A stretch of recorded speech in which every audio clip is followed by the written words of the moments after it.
That's what I'm talking about. Welcome, everybody. Welcome, Goglings, Gogorifics, Gog types around the world unite. Welcome, everybody, to a Tuesday. Welcome to episode 280 of Pen and Pixels, and welcome to the premiere. That's right, the premiere of D&D with GOG, Ghosts of Saltmarsh. We start a new campaign tonight, and I hope you people are as ready for it as I am. I am very excited. I have 4 players who are champing at the bit to be able to get going and tell our tale of coastal storytelling, something like that. They are ready to do it, and I am ready to go. In fact, here, let me fire up this. And let me turn on that. Hello, chat. Good to see you all. I hope everyone's doing well. And I am happy to say that not only do we get to premiere a new event for all of you, but you're also going to see something new in terms of how it is represented to you, because we're not using generic overlays anymore. No, we're doing something much cooler than that. So welcome, everybody, and yeah, let us get moving here. I'm going to unmute myself and apologize for interrupting the lovely people, as I no doubt have done unintentionally, and then I'm going to unmute them, and then I'm going to head over to reveal not only the crew, but also this new exciting, wait for it. It is the new overlay. Feast your eyes upon the new Ghosts of Saltmarsh GOG.com branded overlay, produced by the incredible and amazing GOG.com team, and shepherded into doing this by the incredible PiranJade. Feast your eyes. You are not prepared for the awesomeness of this overlay. This thing is pretty sweet, actually. As I look at it again, wow, it looks really good. So yeah, this is awesome, and it is thanks to PiranJade, who spearheaded it and made it happen. As we get ready for some Ghosts of Saltmarsh, I am super excited, and I'm most excited because I have 4 amazing players below me that, as I said before, I am super excited to have with me in this adventure, and I'm excited to hear the stories that they will tell. And I will begin, as always, by introducing the person at the top of the column and the top of our hearts here on the GOG stream team. And that is the stream team leader who got you this amazing overlay and should pat herself on the back a lot for it. And that's PiranJade. PiranJade, you are here and you are with us. So I want to ask, how are you? I'm not going to ask you yet about your character. I'm just going to ask how you are doing. How hyped are you for this campaign? And yeah, pat yourself on the back some more about the overlay. I mean, tell us more about that. I am so hyped. Just can't anymore. I've been so hyped for like the whole day and maybe most of yesterday as well. I am so hyped. I'm excited. I'm fired up. I'm chuffed. I'm like so many good words. So yes, and the overlay. Yes, I asked the wonderful, amazing GOG art team for an overlay and they delivered. And it's just so pretty, isn't it? It's super good. It really is super so good. Pretty. I love it. Yeah.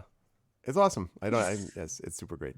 So you were super hyped for it, and I am going to ask to, what will happen is, as characters are introduced in the game, I am then going to give you a chance to introduce them and also to roll additional statistics and things like that as needed. So just so chat knows, this is a session 0.5, I'm calling it, because I have some introduction I have to do of Greyhawk, the world that we're in, a little bit about Saltmarsh specifically, and then there will be a little bit of chance for play. There will be some play, but just so you know, this is also kind of setting up the world and everything else, because this is going to be our home for the next 10 levels-ish or so as we go through, assuming that they make it that far.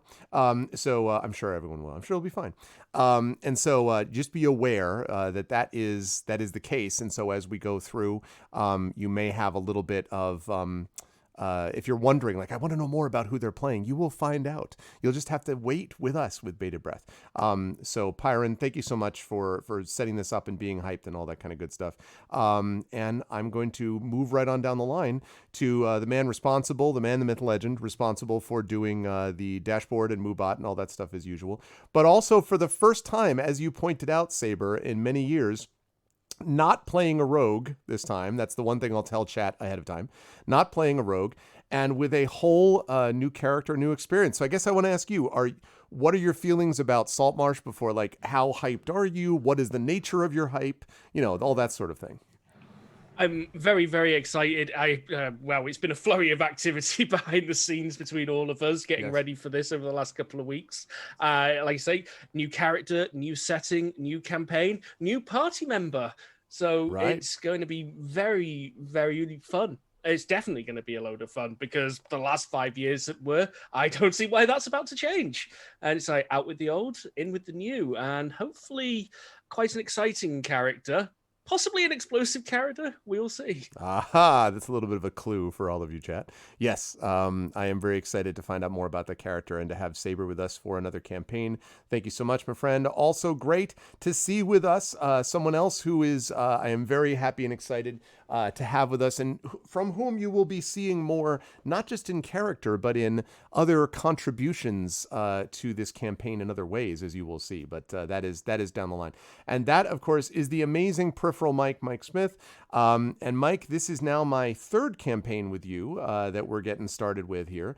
And so I guess as you gear up for another adventure of a very different kind, again, I would ask the same thing to you. Just if you could describe the nature of your hype, how are you feeling about Saltmarsh, about Greyhawk, and all that kind of good stuff? How are you feeling about things as we get started?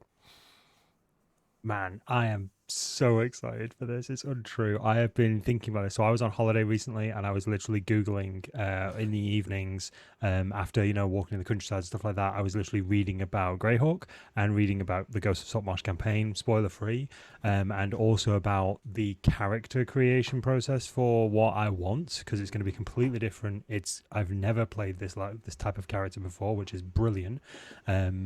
And yeah, I think it's fair to say that I've had to really do my research, but that's made me so excited about it. I would be less excited if I knew nothing about it and I'd done like no prep, and I'm just like, yeah, I'll rock up and play some D&D. Why not? Tabletop RPGs. I'd be less excited, but now I'm just like, we only started. I'm already invested in this character. I'm already invested in this party. Yeah, I'm absolutely off the walls excited for this. It's going to be good times. I have this image now, like all of a sudden it's like in the first session and then you all die. And it just be like, oh God, I'm no longer that was a good hyped. session. I'm really bitter. And yeah, no, it's going to be awesome. And I'm very excited to have Mike with us. And thank you as always, my friend, for everything. And that leads us last but certainly not least to a new member to this group, although certainly not new to this channel. And that is the amazing Inanda, who has joined us. Inanda, it is wonderful to see you. I am so glad that we get the chance to actually play together now. And I guess the question is, how are you feeling about, because I know you were talking about your D&D experience, been a little while or whatever. So how are you feeling about D&D experience in general and about this campaign? And yeah, how are you feeling leading into this? I am so excited to be part of this campaign. Thank you so much for inviting me.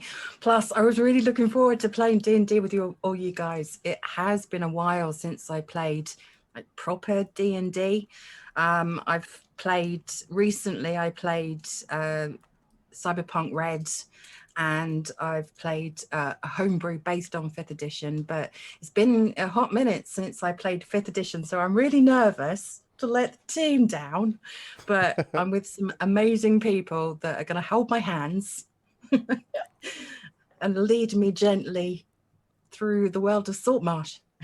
I note, by the way, that we'll be leading Inanda gently with a character named Brine the Bloodthirsty. But I just want to point that out. Like, well, listen, when Brine the Bloodthirsty, you need to be careful. They're really sort of family related. And anyway, it's going to be good time. The Western Bloodthirsty. Yeah, exactly. Brine the Bloodthirsty, but secretly really desperately wants handholding. She just wants a cuddle. That's really what it is. No, I'm very excited to have this crew. So welcome, Inanda. And yeah, I'm excited to have this crew all ready and ready to go. What, Piran? What happened? Things? What? Where? Just excited in general? The names. I hadn't seen the names. Oh, you hadn't seen the names. Okay. Yes. I don't know anybody's names. I'm literally just seeing a lot. I didn't even see I kept mine to myself. I put them on overlay. I will explain more as time goes on. And let me tell you, Piran, I'd like to thank you for making it super easy for me. It wasn't easy to fit your name into a window. It really wasn't easy to combine it. No, in all seriousness, these characters are all great, and I cannot wait to introduce them to you. So I need to take a couple of minutes and beg the indulgence of the players below me to talk a little bit about Greyhawk and about the world that we're about to enter, and then talk about Saltmarsh, and then we will get things started with a little bit of play, followed and including the introduction of characters and stat rolling and all that stuff. So, most of you will be familiar in chat with the Forgotten Realms, which is the realm that we have been spending most of our time with during Storm King's Thunder. This was the world created by Ed Greenwood. It is a world which deals with Baldur's Gate and Waterdeep and Neverwinter and Flan and even Callumsport and all that. That's all Forgotten Realms. It is an amazing, place, and the fact that Ed Greenwood one person was able to essentially develop most of this is incredible. And those of you familiar with Drist and all that, is the Spine of the World, it's all Forgotten Realms, right? But it is not the first setting. The first setting for D&D was actually Greyhawk, and the first example that we get of it is actually a little small booklet that you can still find out there, which is just called Greyhawk, which is more about like things to do stuff that's sort of D&D like. This is shortly after the chainmail game upon which D&D is based came out, and there's a couple little references to Greyhawk, but nothing serious, because Gary Gygax, the creator of D&D and the creator of Greyhawk, thought no one was going to be interested in playing in someone else's world. He was like, I thought everyone was going to make their own world, and it turned out not so much. And so he ended up then with TSR, the company that ran D&D for a long time, he ended up making Greyhawk. So I will ask you all to feast your eyes, I think I've showed this before, on the original 1980 vintage, thank you very much, World of Greyhawk folio. In this folio, which has not only a gazetteer that you can see right here, but also has this mega map. Now, listen, I need to get this thing framed, but this is just here. So here's one half of the mega map, okay? And my camera won't even be able to handle it as I open both. And here's the other half of the thing. There we go. Is that right? Did I put that right? Azure C is here. The other half of the map, okay? It is enormous, this area of Greyhawk. You'll be happy to know that I'm not going to make the players continually try to find out where they are on the map just by looking at this big thing. I'm just showing it off because I love this map and I want to get it framed, and also I'm just, geeking out about this thing that I first learned to play D&D with, which was set in Greyhawk. So we have that. Greyhawk then kind of vanishes off the map for some time, and we don't return to it until the year 2000, when the Living Greyhawk Gazetteer is released in accordance with, I believe at this point, 3rd edition, if I'm not mistaken. And 3rd edition also has within it a map, which suddenly seems to have been lost. I must have put it, where did I put it? I'll have to find it somewhere. Now I don't know where that map went. But anyway, so it's a map in here. It's a little bit more manageable, let's say. But it leads us to this, in which a lot of the aspects of Greyhawk are described. The way to think of Greyhawk is where Forgotten Realms is a much more expansive kind of world. Greyhawk is somewhat smaller and more intimate. And specifically, Greyhawk was modeled in large part after medieval Europe, and particularly the era between, let's say, 1000 up until maybe 900, up until, let's say, the 1600 or so. A 700-year period, which is sometimes better known, at least the early portions of it, as the Dark Ages or the Middle Ages, leaning into the Renaissance. And this involved countries that were constantly at war with each other, constantly battling each other, where there was constant shifts of concepts and ideas in terms of who belonged to whom and who was, beholden to what place and who were the allies and who were the enemies, and so on and so forth. So it is a moment where a lot of this is sort of part and parcel of this world. Conflict is basically what I'm saying, and battles between places. And so in our world, in the world of Greyhawk, they are going to be involved, the party is going to be involved with a small part on one portion of the map. And I'm going to see here if I can pull up this map and show all of you what that looks like. Let's see. I wish I found my map that I had yesterday, I swear to God. Give me 1 second. I think it's actually over there because I could really use this map. Bear with me 1 second. Talk amongst yourselves. Everyone on mute. Everyone on mute. I knew nothing of Greyhawk prior to this, but I did do a bit of reading specifically relative to my character and where Saltmarsh itself, where we seem to be going to be based around, I imagine from the title. I know. Yeah, I know some stuff about Greyhawk, but I have to admit I should have read up more about Saltmarsh, but I didn't. Okay, I found it. So, all right, and you'll be able to see this in Roll20 shortly as well. So, the place where this particular campaign is going to be taking place is in a small coastal community, which is known as, get ready to be shocked, Saltmarsh. And Saltmarsh can be found right over near what we call the Hool Marshes here. So you can see on your screen when my camera is able to zoom in, there we go. You can see on the screen that there is a marsh there called the Hool Marshes, which is right near something known as the Azure Sea. Now, this is particularly significant, this place, for a couple of reasons. Number one, it's significant because it happens to be near something called the Sea Princes. And the Sea Princes are basically pirates who go up and down the coastline and have been raiding various kingdoms, including the kingdom within which technically Saltmarsh is set, which is known as the Kingdom of Caeland. And you can see Caeland right there next to my finger. So there's Caeland.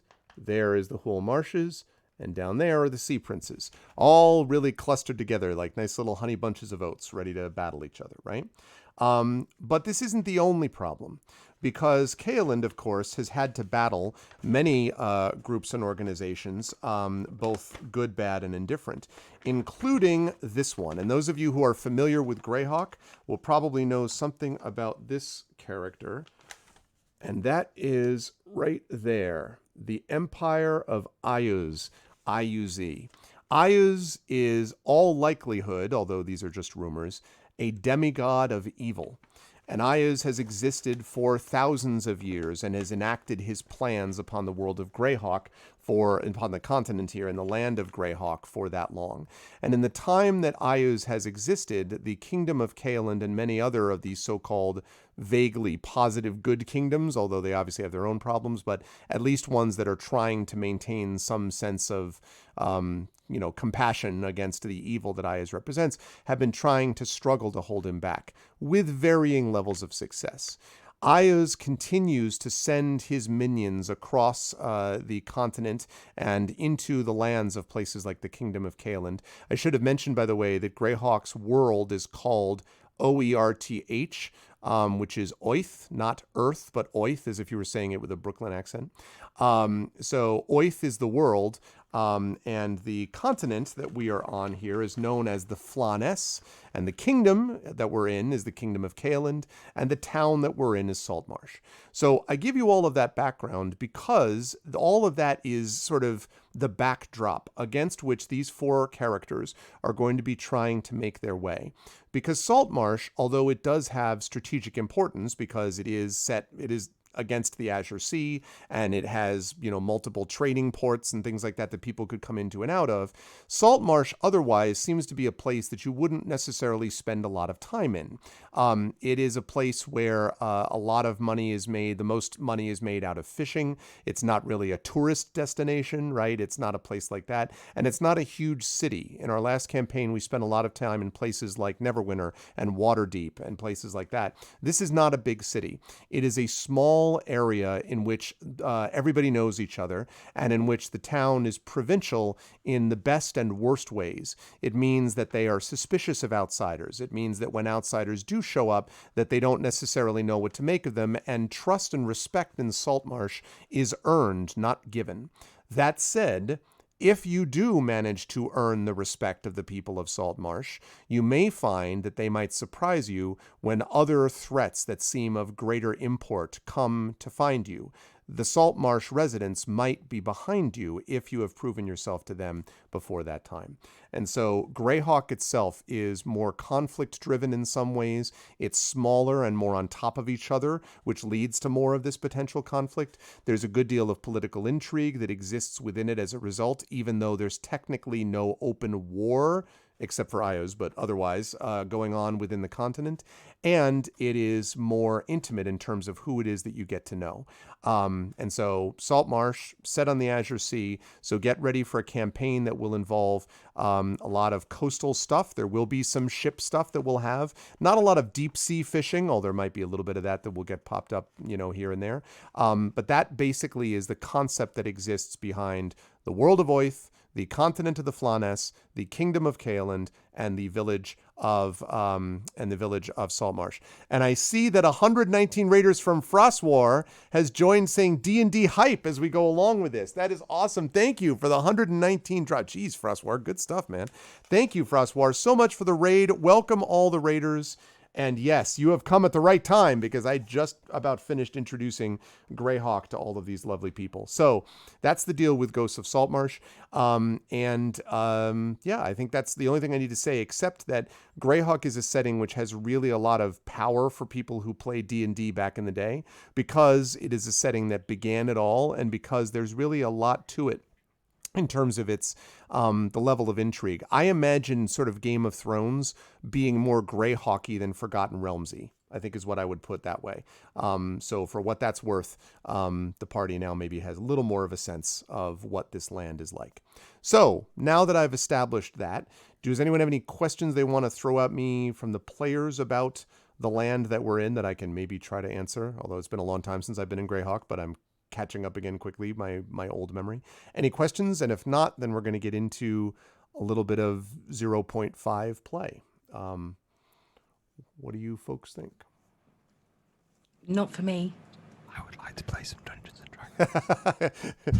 I was waiting for Saber's like, could you please describe in greater detail the following the province of the economies of Please can you show me a dialogue tree so I can click through it? I note the snow barbarians are not the same as the frost barbarians. Could you describe the differences?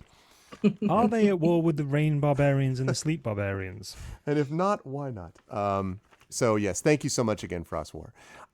Okay, let us do it up in that case. Let's get a little bit of music going on here, and let us fire up a little bit of play. And again, chat, you will see a lot of little bit of play followed by characters introducing themselves, followed by play. So bear with me. This is a session 0.5 as we go along here. Let's come up with some. You know what? I did all the C combat music, but then I didn't do C music. That's my fault. Like just general C music. All right. We could sing sea shanties. I could do that. Yeah. Ocean. No, not that. I may or may not have lyrics to several sea shanties on my desktop. Good man. That's important. As long as we're not going to get nailed for. Okay. As long as I don't have to sing the sea shanties. I should have played as bard. What shall we do with a drunken saber? What shall I've we got do that one with a with a drunken saber? Early in the morning. All right. Let's see. How about let's go with. I think that's a clip on the channel somewhere. Me singing that. It is. It is. Okay. Wait. I have a Netherworld shanty. Do I want to know what that is? Too loud. Yeah. Sorry. Too loud. No, I can. I've got a mixer. I learned about a sound mixer. Nice. All right. Mm-hmm. That's not a bad start, I think. Okay. Let's go with that to begin with. All right. So let us then get underway. And also, chat, this right here is your book, The Ghosts of Saltmarsh, that we will be playing as we go through here. And I wish I could show you the opening picture, but it gives something away, because the opening picture is somehow both cute and terrifying, which I don't know what to make. I just started listening to the rest of this Nether Shanty. This is terrible. What am I doing? This is not at all right. What the heck They're is drunk. Wow. You know, they're sea people. They're on a boat. They're drunk. They're doing their They best. are the B team. That's what they are. I don't. The actual band took the night off. We got Good the replacements. My God. All right.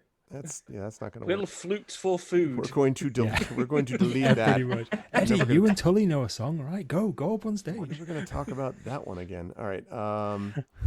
That's just not going to do it. Okay. Yeah, there we go. All right. Now we're cooking with gas, chat.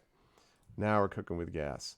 Storm tossed, setting sail. Yeah, that's nice. Now we're back I had online. a super quick question about the Sure. book itself. If people wanted to run this book, does this give you the option of playing this? So if you've got the book, the Ghosts of Saltmarsh book in front of you, is that set in Forgotten Realms or is that set in Greyhawk? No, it's set in Greyhawk. They do give you all set in ways. Greyhawk, Well, they do give you ways to set it in some of their other settings. This, I should say, was based originally on an actual first edition module, a first edition adventure, Saltmarsh. So that was set in Greyhawk. So it was actually back in the day. This comes from an original module. So it's set in Greyhawk, but they do give you ways there to set it in Forgotten Realms, to set it in Eberron, to set it, I think, maybe somewhere else, Ravnica, I think, with the Magic the Gathering setting, or Ravnica. They give you ways to set it in other places. But to be honest, like, I saw the Forgotten Realms thing and I'm like, look, I love Forgotten Realms, but not for nothing. Like, we can play another setting once in a while. Like, I mean, so that's why I decided to keep it in Greyhawk. But yeah. No, that makes total sense. I think because of the consistency in the book styling, I would, if I were purchasing that, I would immediately assume it was set in Forgotten Realms.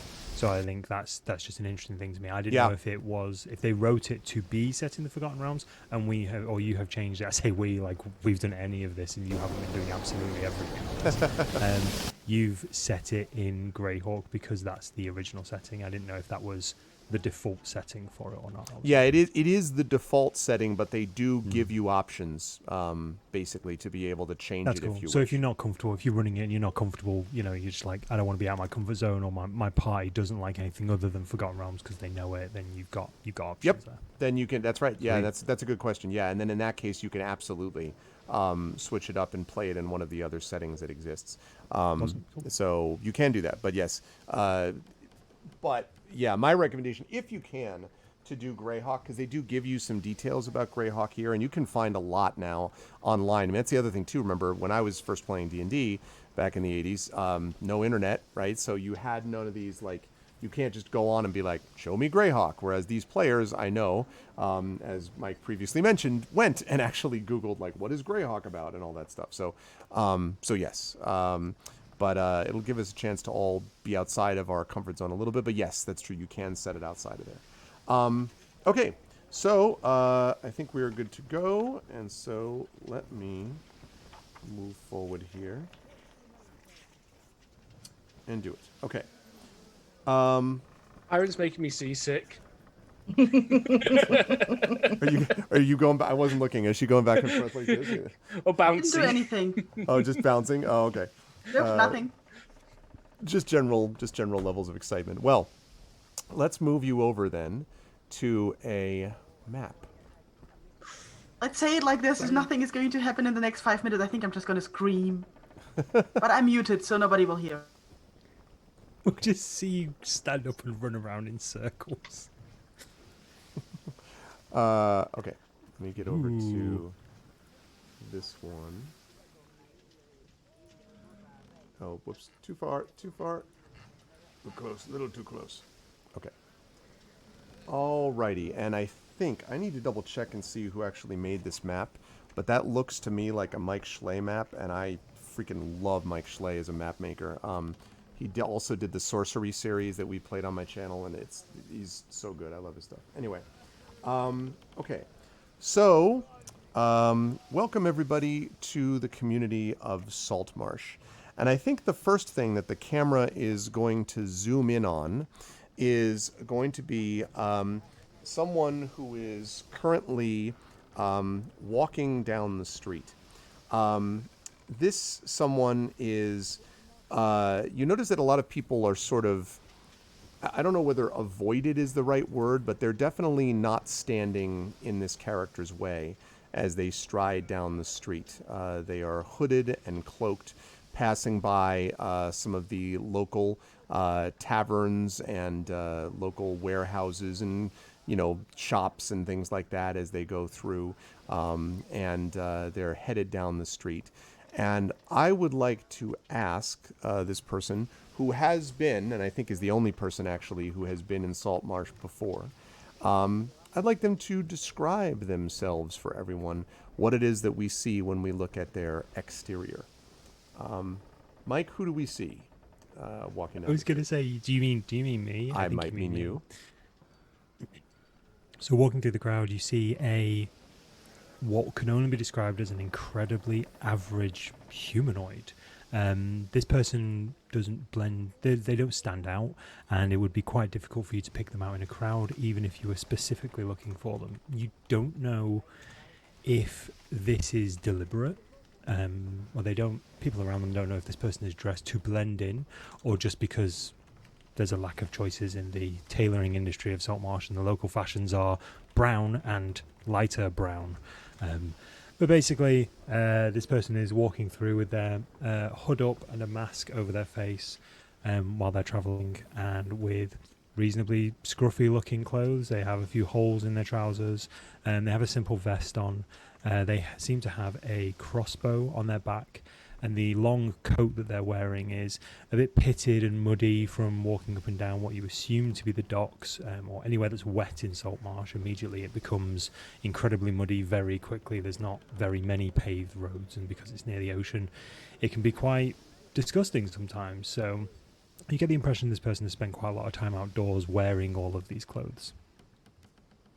Good stuff.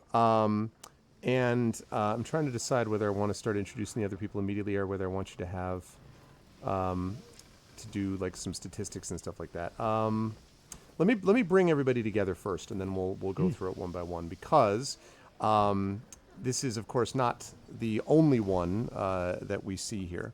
As the camera goes by this unusual individual, as you're walking along through this, you can also see that you are not alone here. Walking probably, or actually, let me zoom the camera over to another spot at the docks, where you see, I would say, I will ask him to describe himself in just a moment, but I think it's fair to say you see a dwarf who is currently working on the building of something. You can tell me whether it's a ship or whether it's equipment based on a ship or whether it's something along those lines. And he is working there as we speak.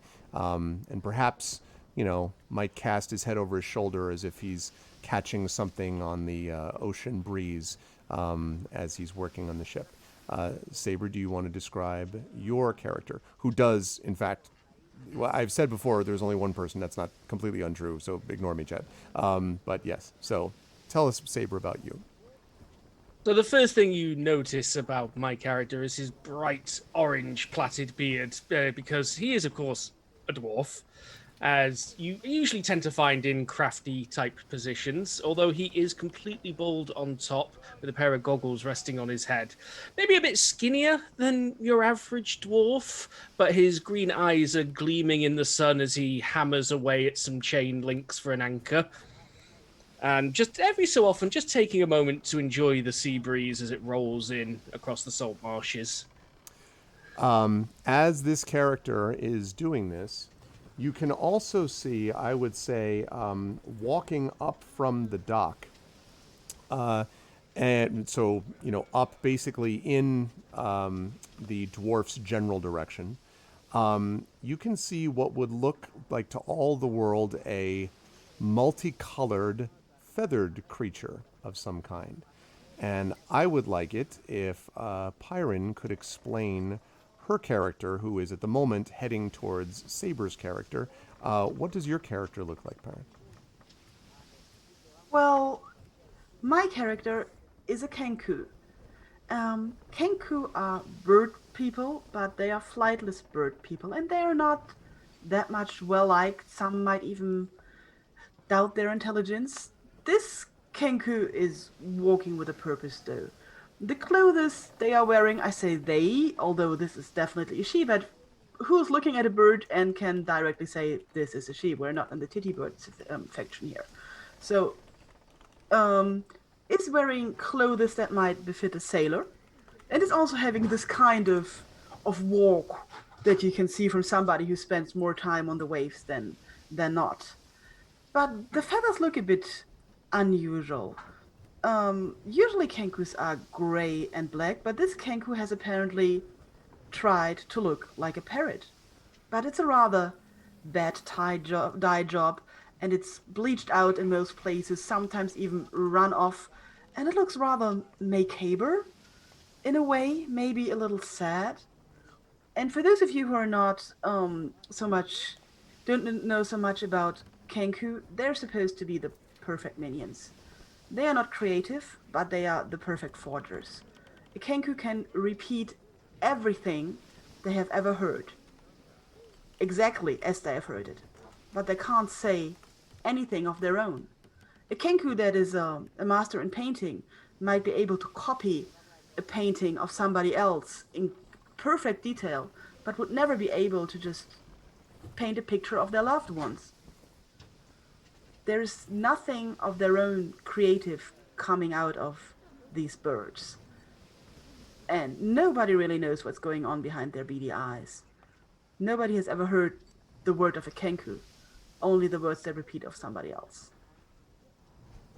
It's good stuff. And so as you are walking up towards Saber's character, yes, I expect many of my emotes are about to get used a lot as I just see a bunch of nothing but bird emotes from my thing as you're heading up there. So do me a favor, Nana, check your Zoom chat if you can, please, for me. As you are making your way up, I would say, Saber, and I haven't come up with your name yet because you're going to do that in a minute, but your character, again, maybe drawn by the ocean breeze, maybe something else, lifts his head, and you can see this kenku coming towards you. And I imagine, I mean, you can tell me whether or not you have, but I would imagine you've at least heard of creatures like this, Saber's character. But you can tell me or not whether this is completely new to you, or if you're like, yeah, I've seen it before, but they do seem to be headed in your direction. Well, my character's worked at the docks for probably close to 100 years now, so it really depends on how common they are in a dock area such as Saltmarsh, whether or not I may have seen one before. But certainly, I would imagine they are an uncommon sight, even in a relatively bustling dock such as this. Yes. Where boats come and go on a regular basis. There's a pirate encampment not too far away. So I'm watching it with sort of interest, but, you know, it's still sort of the colour of daily life for a dock area such as this. Or the badly dyed colour of daily life in this particular case. Yes, indeed. So that, I guess, would lead us to ask Piran for your character. You see this dwarven figure, bald head, hair on top, just a little bit of hair on top, who is sort of looking with some level of interest in your direction also as you make your way up the docks. I would guess that you probably, because you've spent some time around the docks and in Saltmarsh, that you've probably seen this person around before on occasion. But for whatever unusual sort of twist of fate, this is the first time that there weren't a whole bunch of people around either you or him, and that for the first time you're actually like, oh, this is what these people look like, this guy that I have seen before. And you note that his abilities in terms of building and making seem to be pretty significant and beyond what the sort of standard just slap it together and hope for the best, which is what some of the workmanship is sometimes in this town. That's not the case with this character. And since you're headed in his direction and he's sort of looking generally at you, you could take this moment to say something to each other or not and just pass by as ships in the night, if you wish. Sorry, you want me to have a look at the Zoom chat? I can't. It's just disappeared. can you, if you pop up, if you click on, oh boy, how do I tell you how to do this? If you click on, there should be like a little chat icon at the bottom of the video window. Ah, there. Yes. Yeah, and then you'll see. And you can just, No, that's just giving me little help tips. It's not actually giving me your message. oh, really? Yeah. Do you see that? I just typed? No, it's saying, are you having video issues? Are you having audio issues? No, okay, that's not it. On the bottom of the video window, there should be, if you sort of hover over it, you can also press Alt, and that will bring up, that should bring up the commands on the bottom of the thing, and one of them should have a chat bubble. No, you're minimized at the moment. Video.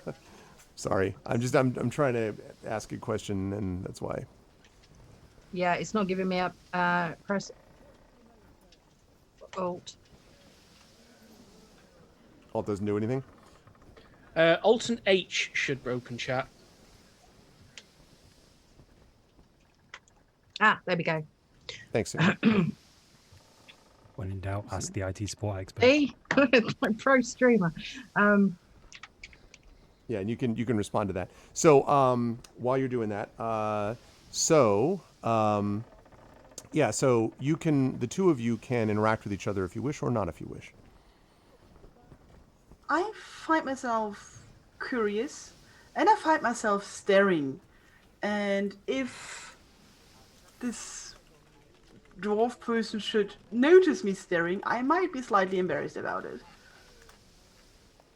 I'm hammering away. Ting, ting. I look over again and find that the strange bird person, I may not know the actual name of them, but the strange bird person is sort of loitering. And I just pause and look at it quizzically. I find myself getting nervous because the person is looking at me, and I decide to greet him. Good morning, sir.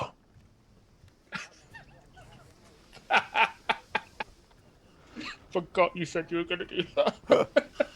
Yeah, I forgot about that too. Good morning to you. Hey, how you doing?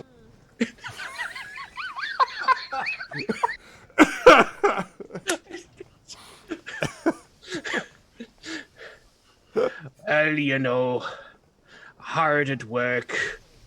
It's not like any of these other frauds around here put in a decent day's work or produce anything of any quality. He yells at the air around him. I not. Like, if I'm completely in agreement with this, and I understand. I point at what he's doing and tilt my head quizzically. Me?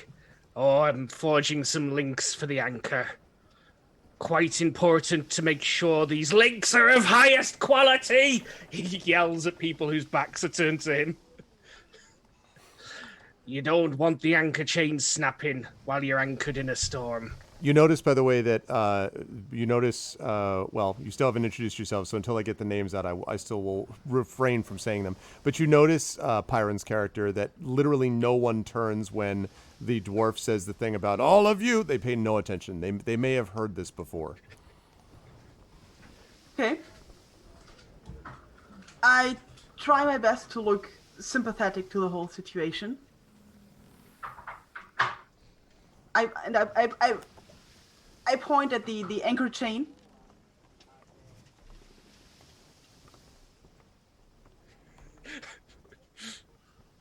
Aye?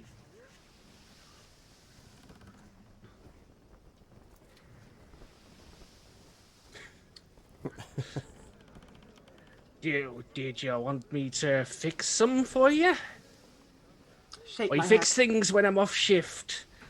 But right now I'm on the docks time. I bow out, like, back a little bit, because I apparently should not disturb people while they are working. I know this. And stand away a few feet because I don't have anything to do right now, which is very embarrassing. as well. I am due a little break anyway. It's not like anyone else puts in a decent day's work here. I agree. Why, thank you. Not many round here sees things my way. I also want to ask, whenever that line comes out, whenever the words come out, is it the case that it sounds literally different each time in this way? Yes. Okay, so it literally sounds, yeah. The kenku repeats things that they have heard from other people. And of course, they have to repeat them exactly as they have heard them. So they are speaking in 1,000 voices. And yes, I do have a soundboard prepared. I was waiting. I was waiting for that. Absolutely brilliant. I can't wait for like literally 50 places to be muted. They're like DMCA, DMCA, DMCA, DMCA. No. Actually, this is mostly, except for a few things, this is fine. I got my sound bites from a website called zapsplit.com that I've linked in the music command. And I actually asked them if this is okay, if I gave them credit like this, if I could use all their sound bites for this. I wrote them an email explaining the whole thing, and they were fine with it. Oh man, this is actually a surprise, a little bit of a surprise to me, and I love it. Oh man, it's the best. My parent had told me about this, but then it completely slipped my mind until the first soundbite played. You realize at He some told me about it yesterday. I couldn't wait to see your so reaction. good. You realize at some point, Piran, at some point you're going to have to do something along the lines of like, I have special skills that make me like. If you don't sample at some point Liam Neeson with "I have special skills," I'm going to be, what do you bring to the mix? I have special skills. That's so great. So yeah, I will not have everything for every situation, but I think it will definitely add to this character actually being a kenku. So very exciting. Okay. So yeah, this is Commander Shepard. This is my favorite store in Saltmarsh. Yeah, exactly. So Saber's character, you just see the kenku just standing there, and kind of backed up a little bit. Well, like you said, it's about. I look at the sun. It's about time for a drink and an ale, lunch and an ale, even. Double ale. Why not? Ale and an it's ale. a type of bread. It counts. It's an ale storm. Cup of tea? Or perhaps something stronger.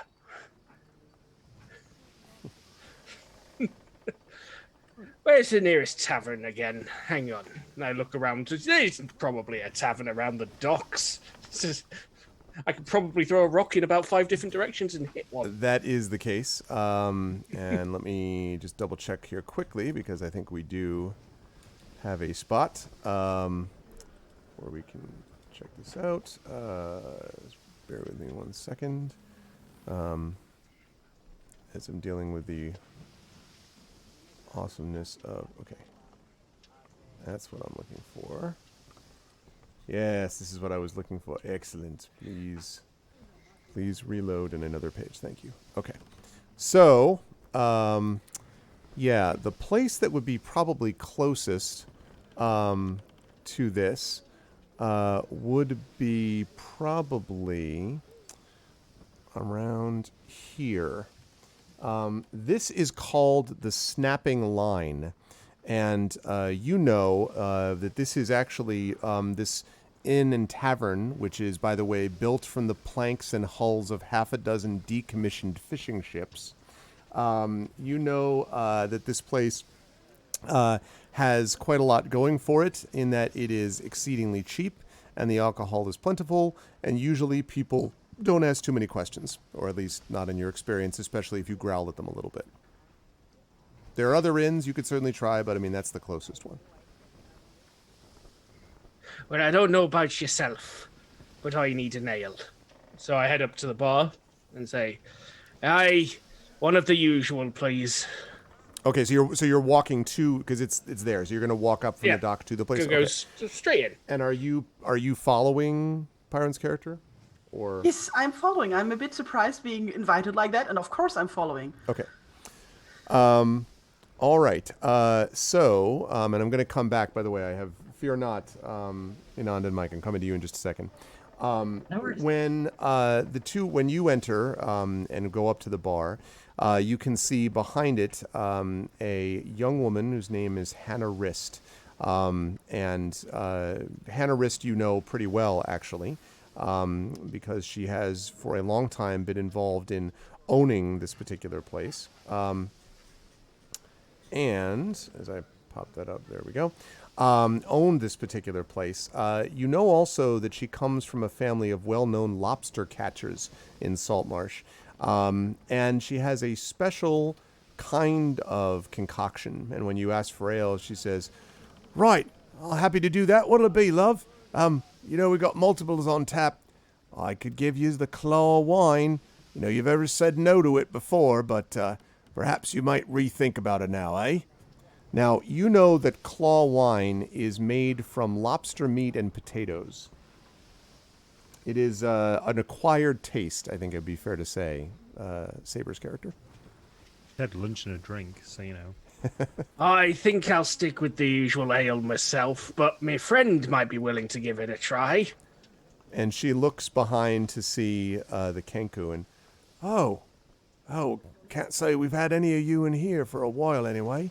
I don't know exactly what it is you drink, but I mean, I got ale and wine, or I got that claw wine if you want some. Cup of tea? She says, "Well, it's stronger than tea. It's wine.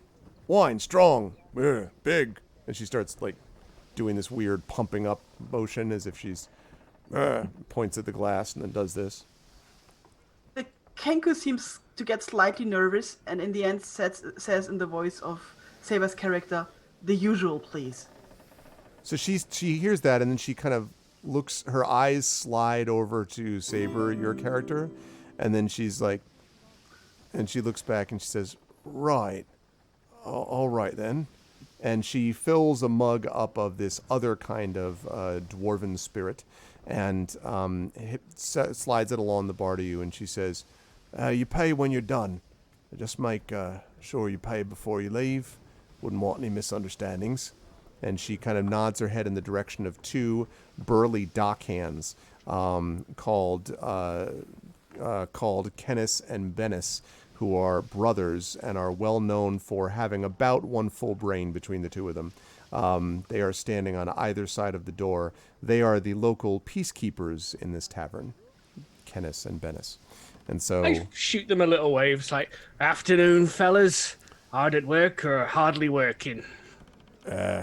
"Your jokes don't land here, Morthwyl," says Bennis. "And I see you got yourself a bird companion.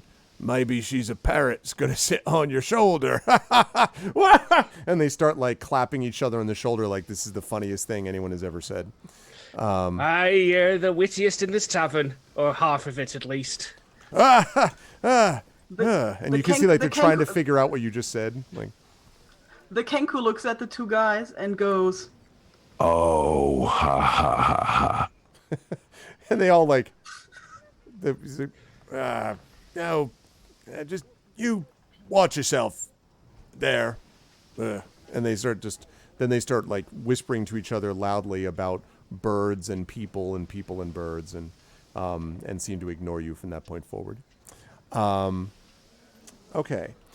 So you can now sit down at the table, and as you do that, as I pull up there we go, as I just write a note to myself, we now cut, as the two of you are sitting down at that table, we now cut outside the city to a figure who is striding their way into town. And if I understand the description correctly, and I hope I do, perhaps a slight bluish tinge perhaps to the skin as they are making their way on a road into town. The same road, in fact, that the character which Mike described was walking in the other direction a little while ago. So I was hoping as this character enters Saltmarsh, and let's say the road, by the way, is right... Just a second. Let's say the road is right yeah. Right there. So actually right after the gate, I should say. So right about there. That's where your characters are. That's where you're heading in.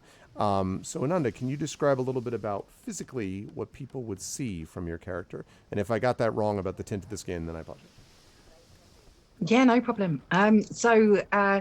She's actually got slightly green tinged Green, damn it. skin. Sorry, my fault. She's humanoid shape, and she is wearing a hood as she's walking into town. She's dressed kind of like your typical pirate. She has purple flowing hair that when it's not hidden under a hood, actually looks like it could be underwater. It looks like it's floating as it could be underwater. If you manage to catch a glimpse of her face underneath her hood, you would see that she's got quite large black eyes, and her skin is almost moist. I'm actually RPing her at the moment quite effectively. Yes. It's all part of the RP. Her skin almost looks moist as she's walking through. As her cloak maybe blows back in the wind, you'll see that she does have 2 crossed scimitars on her back, and she's striding quite purposefully into town. So as you enter the gate, and I should say I should have positioned you right before you meet up with Mike's character, right outside the gate. So this is maybe a slight flashback, perhaps. As you walk up to the gate, which is currently closed, you can see that there is in fact a single town gate. Now this wall is generous to call it a wall, okay? It is old, it's crumbling, it's badly worn by centuries of rain and wind coming in from the Azure Sea. And there's a few guards at the gate, although might also be generous to call them guards. First of all, these people all look considerably older than the norm for a guard would be. And they are sort of lounging about. There are 3 of them, 2 standing on one side of the gate and 1 standing on the other, and there's 1 more that's on top of the wall near the gate. And as you draw near, one of them opens his mouth and says, "All right, that's your business in Saltmarsh." My business is my own. May I pass? "You may pass when you tell me your business." I'm a traveler. I'm just passing through. "You could pass through by going around, you know." There is nowhere else to stop for the night. Are you really going to stop me from entering the town? "Oh, I'm not going to stop you. I just might ask you for a little bit of assistance in keeping things warm at night. You see, we've had a terrible stretch of bad weather, and sometimes it's hard to stay warm without a few coins to pay for lantern oil, if you follow what I'm saying." I follow exactly what you're saying. Maybe your mate over there can keep you warm at night. And he kind of, his eyes flicker over, and the other guy who's lounging with the second dude is sort of looks slightly younger. These guys look all in their 60s probably. And he says, "Well, doesn't look like you're likely to get much out of them, Mart. Perhaps you ought to send them the other way." And Mart says, kind of looks back at you, and his eyes narrow a bit, and he says, "Now look, I know you think you're pretty funny, but we here in Saltmarsh don't much appreciate people coming in and making jokes about the local townsfolk. We're supposed to make sure this town's safe, and that means we need proof that you are who you say you are and that you're not going to cause any trouble here. I offered you the route that was most direct. If you don't want to play it that way, then we're going to need some identification before we can let you in." I'm going to pull my hood down so that you can fully see my face and my hair and everything. I believe that my reputation does precede me a little bit. Does he recognize me? I would say he probably does. And when he does, his sort of eyes kind of widen a little bit. And he's like, and he kind of almost, actually, make an insight check for me, please, Inanda. Our first roll of the campaign. Our first roll of the campaign. I don't know if I've got anything macro. Well, in this case, yeah, you can you can just use your sheet to be able to do that. Just D20 plus whatever the bonus would be for insight, which is a wisdom check usually. Yeah, wisdom. Yep, first roll. That's right, Triffid. No pressure. This sets the tone for the entire. I mean, I'm sure it'll just be different from this point forward. So you don't entirely know what's going on, but you do notice at least his movement, which is definitely stepping away from you a little bit. And as he does that, one of his friends, or one of the other guards, I guess, says, what's your problem, Mart? He says, never mind what my problem is. Just open the gate. Open the gate, you daft. You can't do that. We're supposed to be... I said open the gate. Keep your mouth shut. And they kind of look at him like... And then they sort of look at you, and maybe it's something in your eyes or something about you that... All right, open the gate, they say to the man on the top, and he kind of rolls his eyes and goes over, and then you hear this... as they kind of pull this ancient gate up slowly. And they do that, and then finally the guy that you were talking to steps aside and says nothing, just keeps his arms folded, but the way's now clear. I give the side eye to both of them as I pass past them, and then carry on walking towards the town. You might hear in the distance a certain muttering behind you, but you don't know exactly what it is as you pass by. When you get to the other side of the gate, so that was a little flashback, I need to make sure that we got that in there. But as you get past to the other side of the gate, you find yourself walking into town. And right past this area here, right past that area there, you actually think that you see that building, first of all, because you've not been here before, I believe.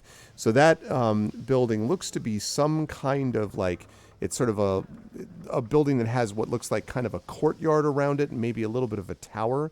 And you can see someone with a bow and arrow in the top of the tower.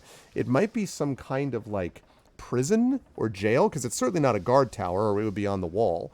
So it looks like something inside, like a prison or jail, and you can see the eyes, or at least the bow, follows you, you know, kind of pivoting as you are walking down on the road. And that allows you to sort of, you know, look at that for just a moment before you see coming in the other direction a character who has been previously described. Mike, your character sees the character I've just been talking about coming in your direction as you were starting, sort of walking out of town. So you see what's previously been described, the two of you, and if this keeps up, you will both walk into each other at this rate. What a way to be introduced. Just smash into each other. Oh, hi. You got my chocolate in my peanut butter. Yeah, you got peanut butter in my chocolate. I will give this character a wide berth. I'm on my way to do a thing anyway, and this person looks different, and normally in Saltmarsh, different means dangerous. So I'm going to give them a reasonably wide berth. I'm still going to take in as many details as I can, though, like height, build, weapons, that sort of thing. Okay. What about for your part, Inanda? Your character? I was really hoping we could do that, like corridor shuffle, where you both move the same way at the same time. But it's fine. I'll allow him to give me a wide berth. I've got like a side eye, just keeping, if I can see any movement from the person with the bow on the tower.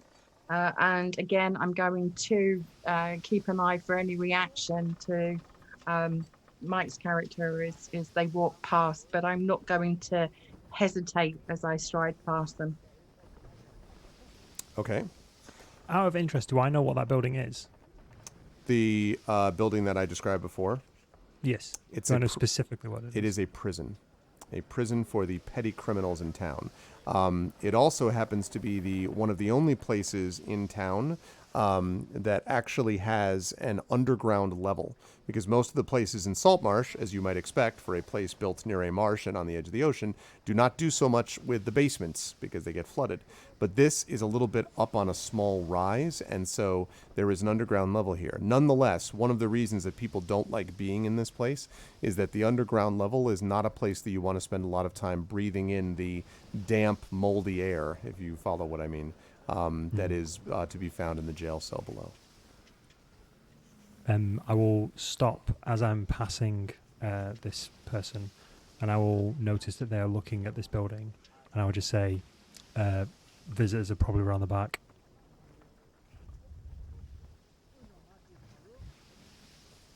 To me? Mm-hmm. Yeah, to Inanda's character. You said what? Sorry? I'm sorry, I didn't hear what you said.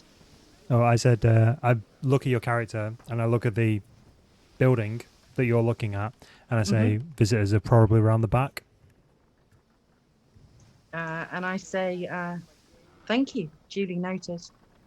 I'm not heading towards the prison. I'm kind of walking towards town. Oh, okay. Just the way you were looking at it, you were either looking to visit someone or bust someone out, so thought I'd help you either way.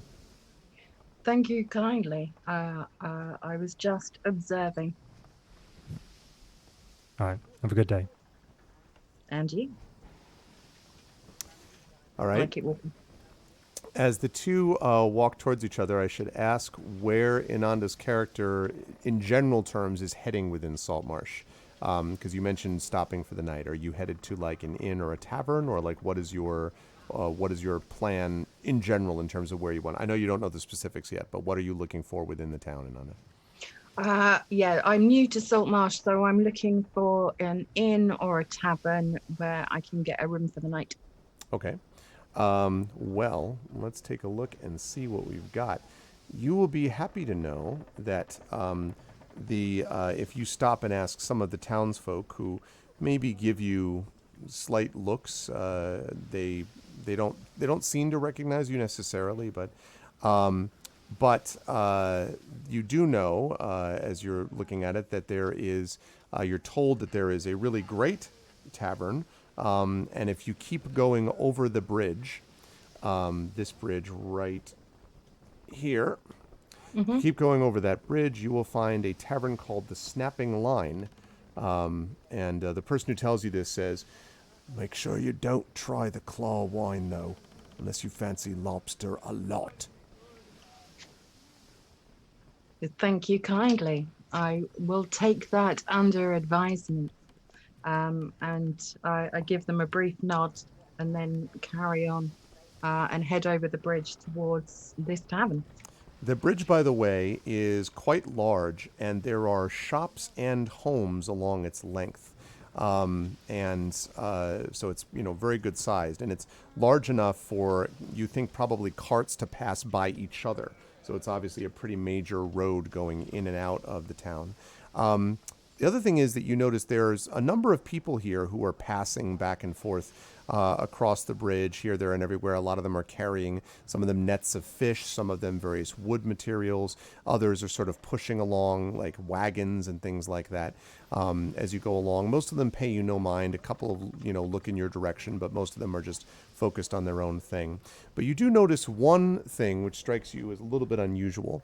And what I would like is for you to make, I'm going to ask for a perception check on this one, please, as you get to the edge of the bridge. So, and in this case, we're going to be looking at perception.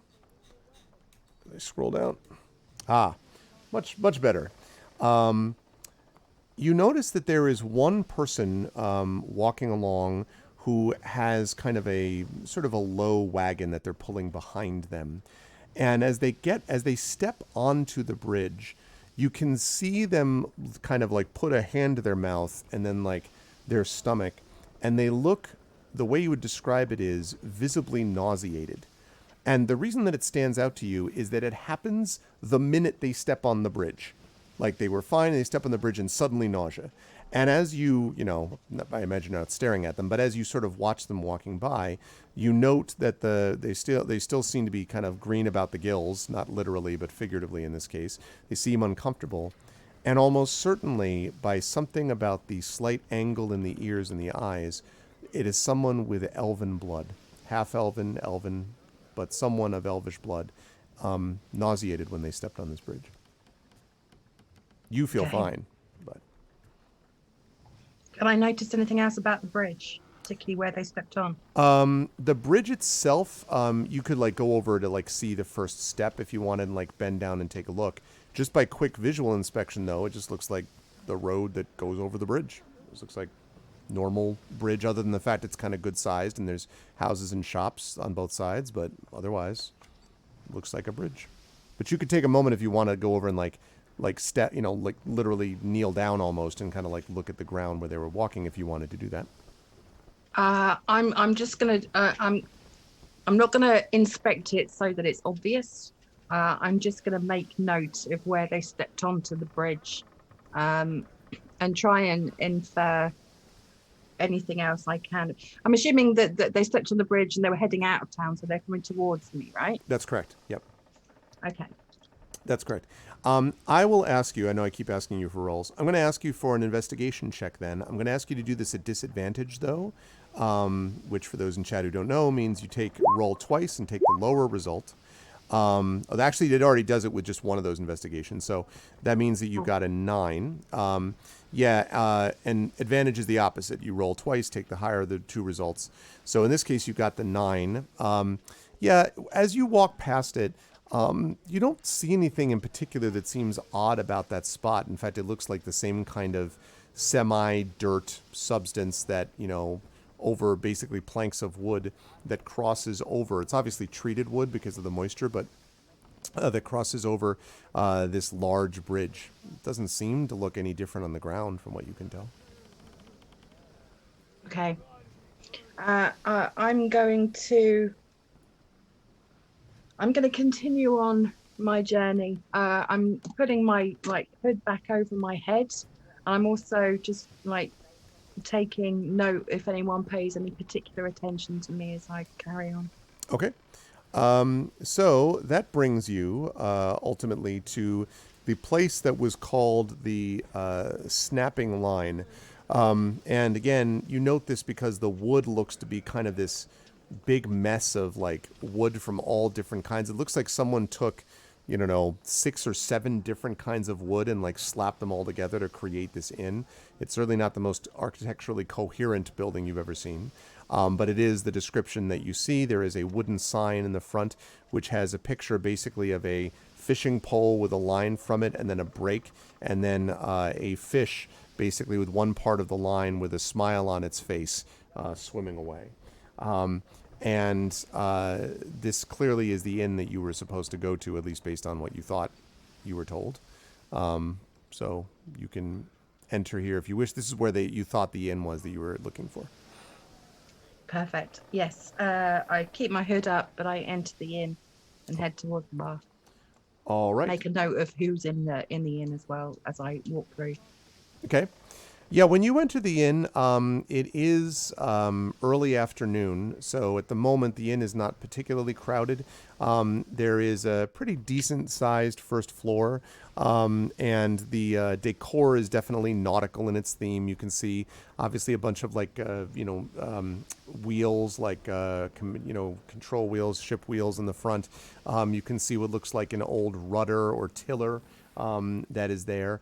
You can see a couple of signs of poorly painted mermaids that are on them and things like that. And sitting at the tables, which are also made of this incredible variety of wood that I mentioned before, sitting at the tables, you can see there are a few people there. There are, for one thing, a couple of halflings who are talking to each other. And you can see there is one man who is sitting at a table with short silver hair, who is currently drinking from this mug and kind of looking around every so often. And then you can see what looks like, for all the world, there's a dwarf, and then a kenku, which you probably would have encountered, a bird person, sitting opposite the dwarf at this table. And then, of course, at the bar, there is a bartender, human woman, youngish, who is tending bar, who smiles at you with a crooked smile when she sees you come in. Okay. When I see the kenku, because I've never seen one before, my huge black eyes go ever so slightly, imperceptibly wider, just taking in. However, unless you were really looking for it, you wouldn't be able to tell. And then I'm going to go up to the bar and ask the barmaid for an ale, something to eat in the room. And so she says, oh, sure, I'd be happy to oblige. What you looking for? We got plenty of dishes on tap today.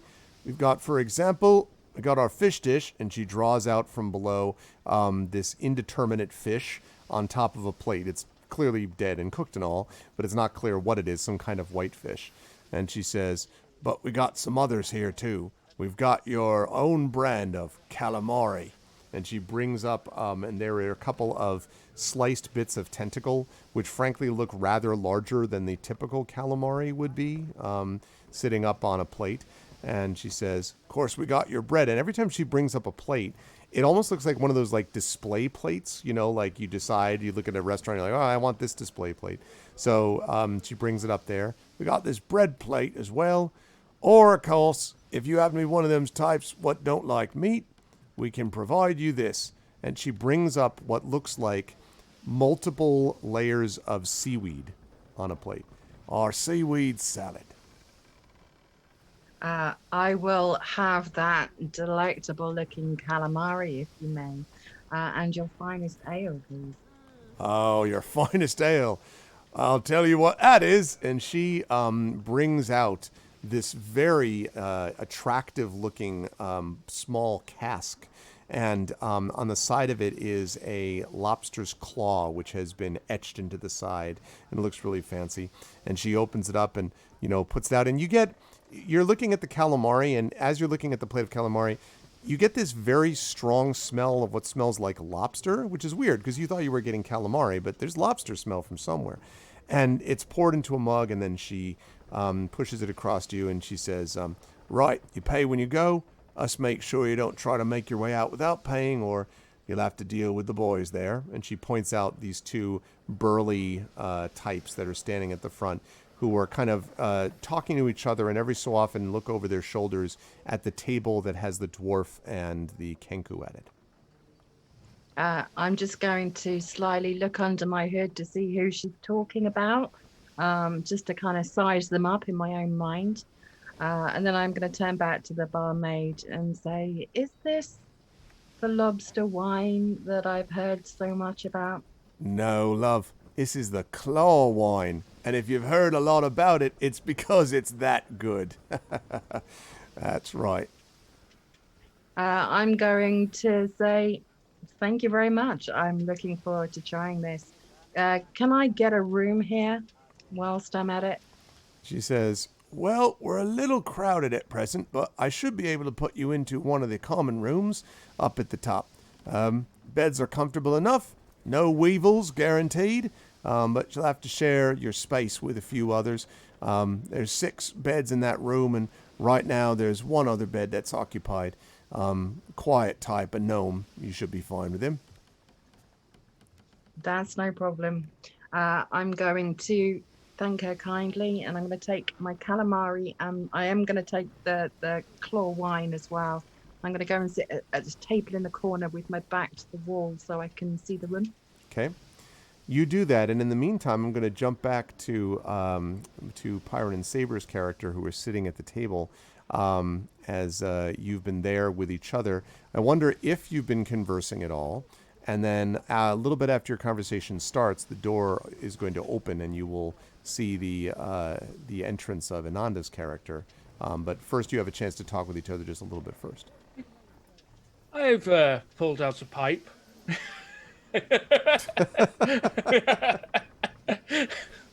Which I just happen to have lying around here. Very nice, very nice. Outstanding. Oh, this old thing. This whole thing. Exactly. Just like sitting in my, I'm just studying this new companion or lunchmate or whatever may come of this. I'm just like, you have an interesting way of speaking, my friend. I nod and try to introduce myself now. This requires several buttons. Give me a moment. My name is...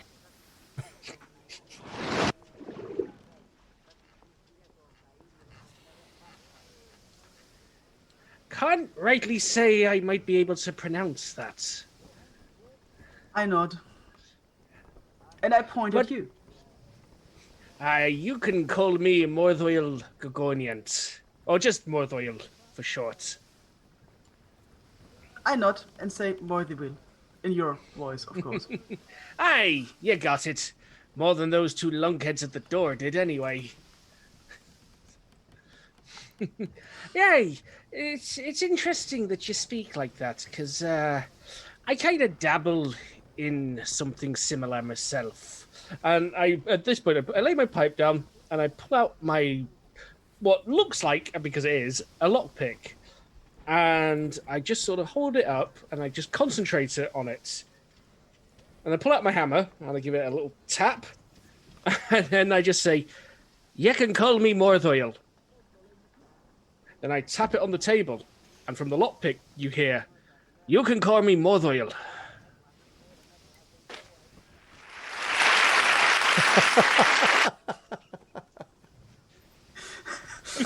The kenku looks very impressed and makes the sound of applause.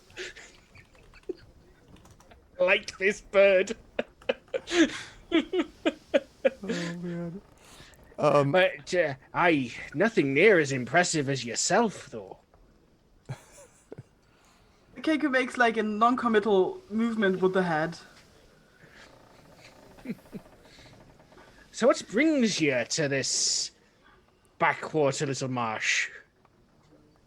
Treasure. Aye, like so many others.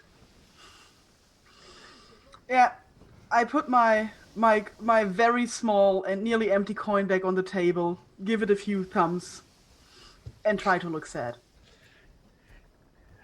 Well, I'm afraid, unless you're any good with a hammer, I couldn't arrange much in the way of gainful employment for you. I nod understandingly. I mean, hell, they barely pay me what I'm worth, but don't get me started on that. I continue nodding empathetically. I think that's actually a good spot for the moment to have both of the two of you introduce your characters. Then we'll come back to Inanda. Mike, I haven't forgotten about you. I'm going to jump back out to your character momentarily.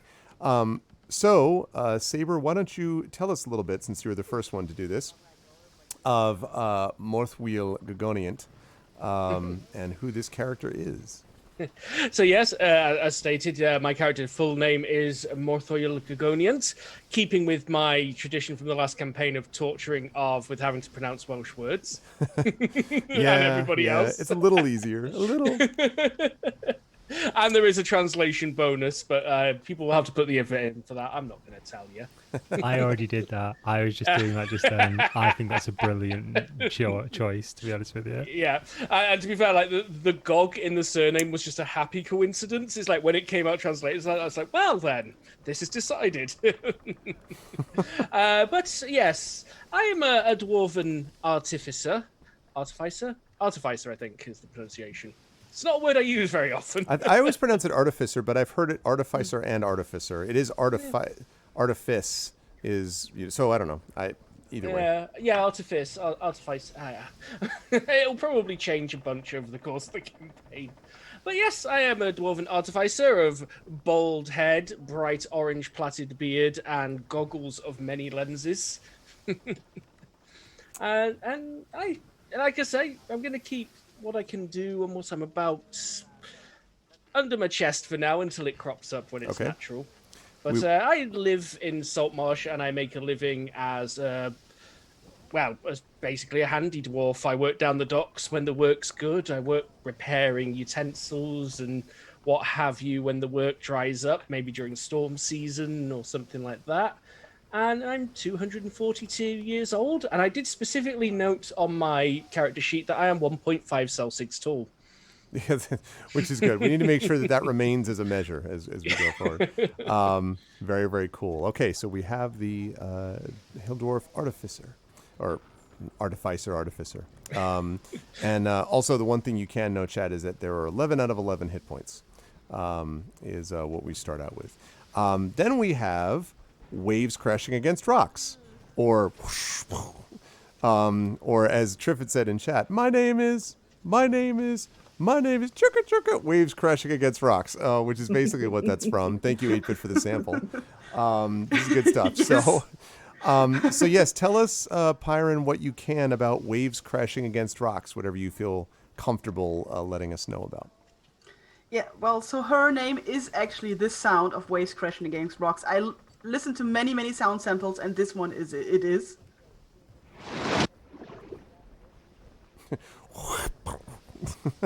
Very traditional for kenkus, so kenkus very often have sounds as their names because it makes sense for them, sounds that kind of define them. And waves crashing against rocks, which might be shortened by her comrades at one point or the other, in some way, is she loves the sea. She loves the freedom of the sea. She just really, really wants to be out there, to be free. She loves being a sailor.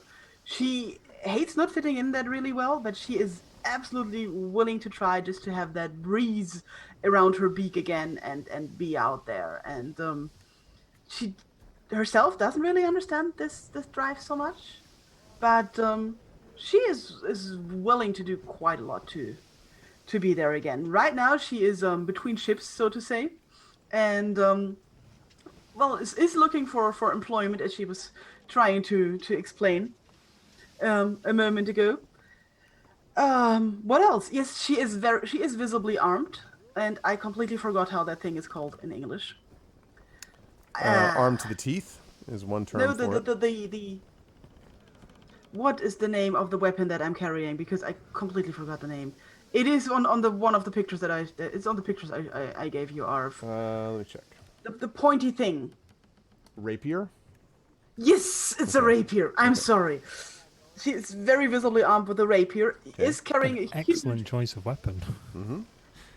She's carrying a huge backpack, and there's also a shield strapped to that, and she is wearing studded leather, and she is very tall for a kenku. Actually, she is 1 3/4 of a Celsius, so over 1.70 meters, and she looks quite whippy and fast if she could be. Maybe, although she might be slow to talk, she might actually be really quick to move. Good stuff. And has, again, the one stat I'll mention to everybody, because I think you rolled the rest of them, 13 out of 13 hit points. Yes, 13 out of 13. So we have waves, we have who is the Kenku Paladin, 13 out of 13, along with Morthwyl. So as the two of you are there sort of chatting to each other, you notice this person come in to the inn.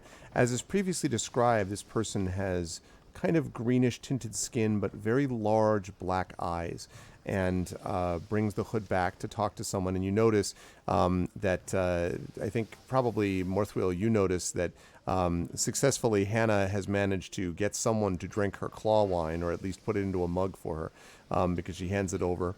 And then this character comes over and sits in a table with their back to the wall, looking out at the rest of the tavern, but has definitely taken note of you. I mean, I wouldn't say staring right at, but definitely has noticed you a few times, and is certainly quite different from the other figures within this tavern.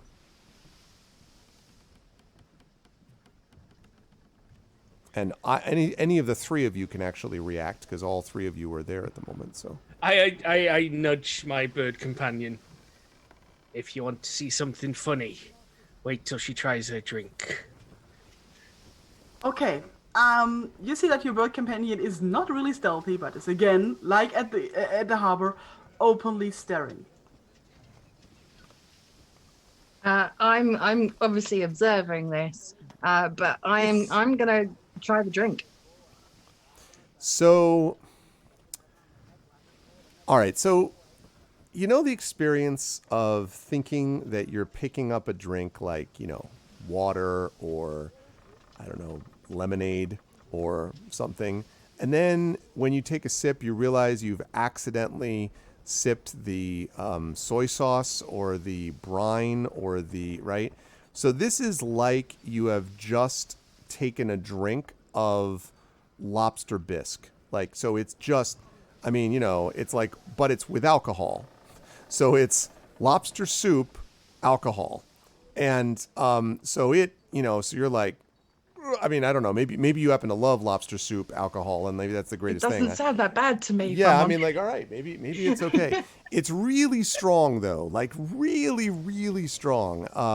In lobster, not in alcohol content. It's really, it's and so it's powerful, and you can almost, if you were to look up and kind of glance over, you could almost see Hannah Wrist like over the counter, like waiting to see your reaction.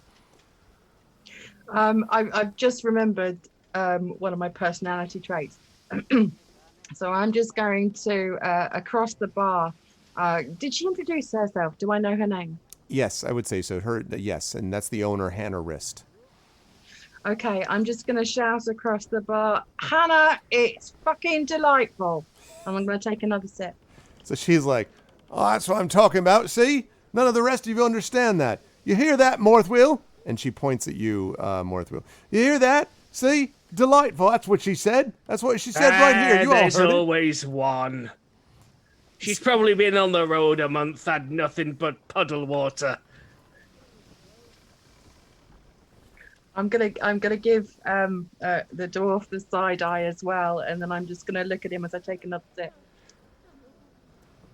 Still strong. But I'm doing it absolutely straight faced, regardless of whether I'm actually enjoying this or not. I'm doing it completely straight faced. Right, The occasional chew as it goes down. Yeah, exactly. Every so often you're like, it's got a great bouquet and also a couple of pieces of fish in it. And a bit lumpy, yeah. And a bit lumpy, yeah. All right, so you do that, and you all can see this new arrival in the tavern is drinking it down. Morthwyl seems to be, bluffing really well, maybe, but it doesn't seem to be reacting poorly to it. Any minute now.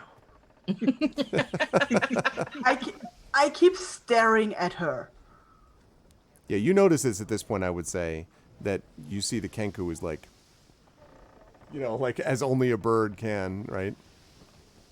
Staring right at you. At which point I just stand up and I go over in like properly striding over. I'm not taking my drink or my meal. And I'm just going to go over there and say, is there something I can help you with? I look at at Morthwyl for a moment, a bit unsure.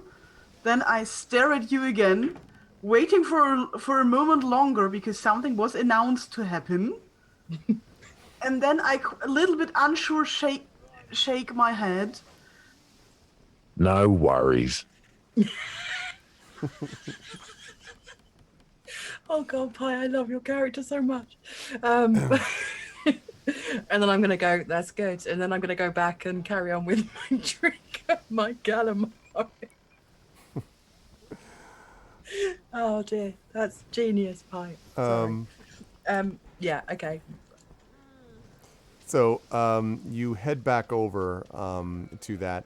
I think that may give us a chance for Inanda to introduce her character a little bit and tell us a little more about who this character, Brine the Bloodthirsty, actually is. Yes, my character is Brine the Bloodthirsty. She is a water genasi. Genasi? Is that how you pronounce Genasi, it? I think. I think it's with an I Genasi. believe. she's a water genasi. She's a fighter. She's a full-on pirate. Do you want me to go into backstory as well, or just No, what they whatever can you see? feel comfortable saying at the moment. Just basically like for chat to get the idea. Whatever you feel comfortable saying. Okay, yeah, she's a full-on pirate. She was raised by a pirate captain aboard his ship. She spent most of her adult life with him. She's 28 now. She's been with him since she was 12. When he decided to retire, he offered her the captaincy of his ship. But she was only staying on board for that long because she had loyalty to him. So when he decided to retire, she left the ship. This is the first time she's been to Saltmarsh. She's trying to find something out about her lineage. She knows her father was a genie, and she knows that he met her mother in Saltmarsh, but her mother moved away very swiftly when she was pregnant. She's never really found anything else about him. So she's come here not demanding answers, but just to see if she can find anything out. All right. Good stuff. And she is also 13 out of 13 hit points. And it must be noted to chat, has proper stats now. The initial rolls of these stats were not. God, I was like, we they have to were do that awful. again. Not, yeah, it was going to be very much like, why are you constantly stumbling and like frothing? I'm like, well, because, So now we have a much more reasonable stat distribution. Okay, very cool. So as we have two of you in one table and one in another, I want to jump out now to Mike's character again. Mike, I'm curious about where your character is headed because you were moving in the opposite direction, passing by the prison right about here. Sorry, right about Indeed. there. Where are you headed? So you see my character walking towards the main gate of Saltmarsh to speak to one of the guards there. When I reach there, I approach the one who's sitting down looking quite comfortable and lazy, possibly the one that Brian was talking to earlier. And from under my hood and behind my mask, I just say, John, I'm here for the cut. Yeah. Are you daft? You're not supposed to have that yet. I said you're going to have to wait a little longer. Look, mate, I don't... You're literally talking to a messenger here. Listen, the Viper Sisters have just sent me. I just am trying to listen. I'm just trying to win enough coin so I can eat for tonight. So, you want me to go back and tell them that you haven't got their cut for the takings? I'm going to get the snot beaten out of me. It's not the first time, won't be the last, but they'll probably take double next time. It ain't going to take long before the Viper Sisters get tired of you too. Anyone that they ever use, they use and throw away. You may think that they're... I'm hoping not to be there for this long. I got plans. Come on, can't you see your way clear? Say that, I don't know, someone came and there was that crazy one that was wandering by, a pirate there that went by. You could just say that she did something, waylaid you, anything. Just give me another few hours, huh? There's a good fellow. Right, well, what have you got now? Well, I don't have much. And I'd like you to make an insight check for me, please. I will make an insight check, but I would like to point out the fact that this will be a straight roll, as I haven't rolled my stats yet. Yes, that's right. That's right. The stats we're gonna talk about. Yeah, we're gonna do that. It's just like, so I don't notice anything. yeah. I mean, you definitely. I mean, you've had some dealings with these ones before. You know that these guards are extraordinarily bored and well past retirement. I'm not talking about age. I'm talking about readiness. Like, they should have been retired a long time ago. These people have mailed it in. And so at this point, why they're even bothering to sort of, maybe it's just habit, that they're just at the wall, like no one else really took over for them. So they're doing it, but they're always perpetually bored. So, for a fact that they take bribes regularly and, they always have money coming in. But, sometimes people don't come in as often. Sometimes bribes don't work, So it's possible that he doesn't have any money right now. And his one companion that you can see from this side of the wall is kind of lounging over the gate, kind of looks at you with a slow, easy scrawl, white stubble on his chin, and says, I may not have money 'cause he owes me some. Ain't that right, Mart? Shut your mouth. I'll get you settled tonight. I'll win all the money back and then some. New technique. New technique. You ought to be telling that to all the bar wenches who ignore you, too. And he kind of coughs and, spits. And Mart's like, hey, take it easy. Well, like you see, he says, turning back to you, like you see, I don't have anything. At least, not much. Well, I take my hands out of my pockets and I kind of make an open palm gesture. And I say, well, then, it's not really any physical skin off my nose if the Viper Sisters know that you've been gambling away their take. And I start walking back through the gate. Wait, you no, look, you wouldn't... Change the tune now, have we? You wouldn't say... Suddenly found a bag of gold that you owe. You're not from around here originally. And if we want, we could get you thrown out of this place. You realize that, don't you? Don't be so smug over there. Any given day. I'm not smug. I'm trying to survive. Look, I'm doing this. I'm going to be carrying this take to a bunch of people who aren't going to pay me for it, just so they'll leave me alone for the rest of the night so I can sleep in a doorway. So why you What exactly is glamorous about this? So why you do what we do? You take a little extra and you keep it for yourself, and then you don't owe anything to the Viper Sisters. Because I don't mind taking things when I need it, and I'm definitely not taking things off people who can't afford it, and I am sure as shit not taking things off people who can knife me in my sleep. They have eyes everywhere. Them, the hogs, the alley angels, they know what happens on every street in this city. You know that as well as I do. They've got this place tied up. You're right, I know it. That's why I don't like dealing with people who work with them. Fine. Here. And he kind of takes out a small little bag, like a pathetic little bag, and he goes, here's all I got. And he tosses it to you, and you catch it, and maybe you heard 2 coins bouncing off each other. Maybe. I mean, that's possible.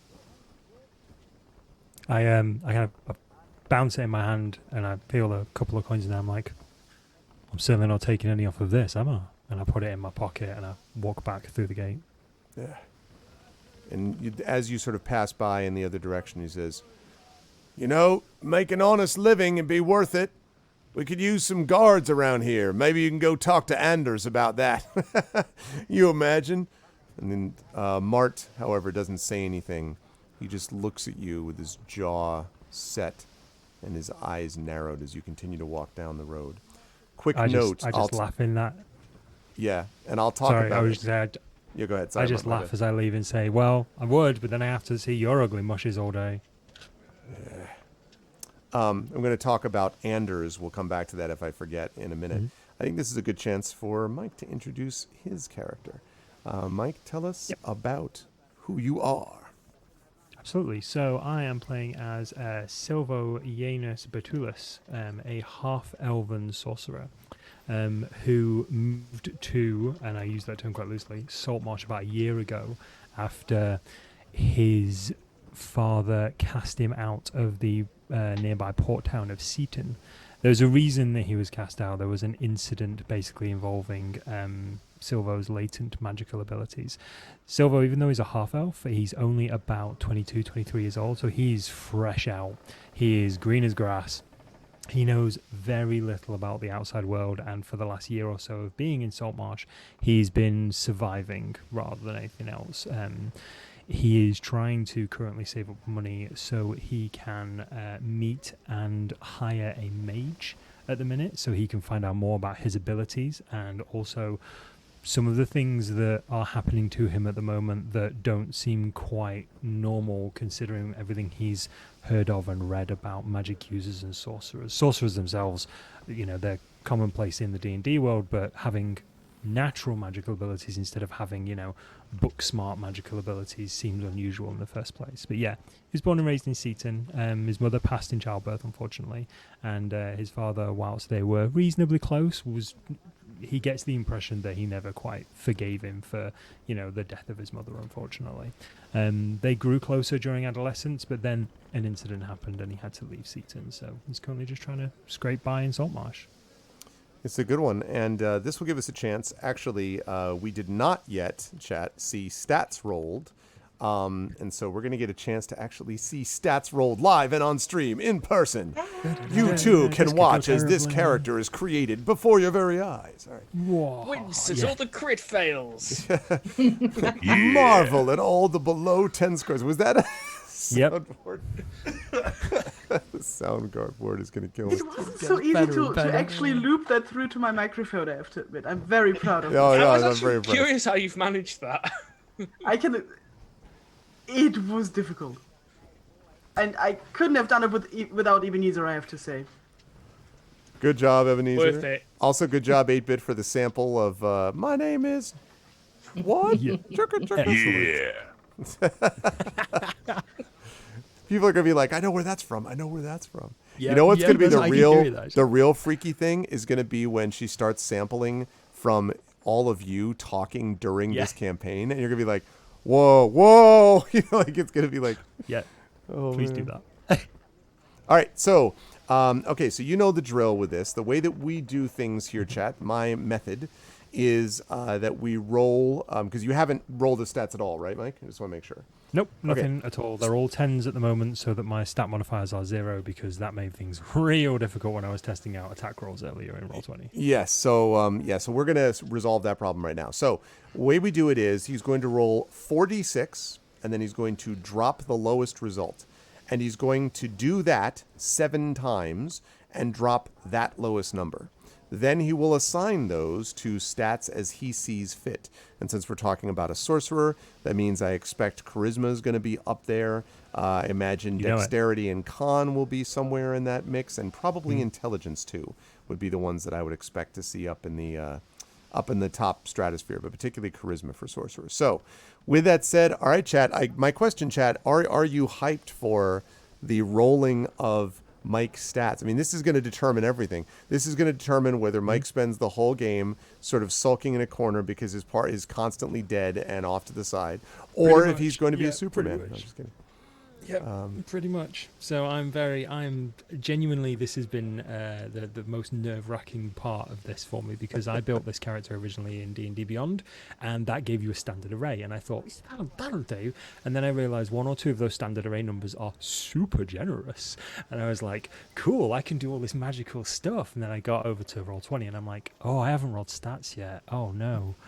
What if all these are rubbish? What if I end up with like 6 8s or something like that? You're the strongest sorcerer this side of. I'm human waste, basically. All right, let's do it up, chat. Okay. Let's make it happen. Let us give him the love and the care. 4 7 times, so 4d6. All right, drop so the lowest one of those. So all right, so we start with a 13. That's not bad. That's not bad. That's respectable. I start. like that. Hey, Phoenix. Let's do another one. Oh, look at that! You got a 15 right there. 15. Look at that. 15. Goodness me. See, I told you I could hack Roll20. Yeah. And an after the 11. test that the first one I rolled was absolutely pants. She would have fallen was over really her own bad. shoelaces. It was like 3 single-digit scores, and I'm like, no. What? How are we doing No, this? absolutely. 11, and then this is 12. 12. Not Better bad. than my see? average so far. These are all right. I'm okay with these so far. I should stop saying this. I'm gonna curse 3.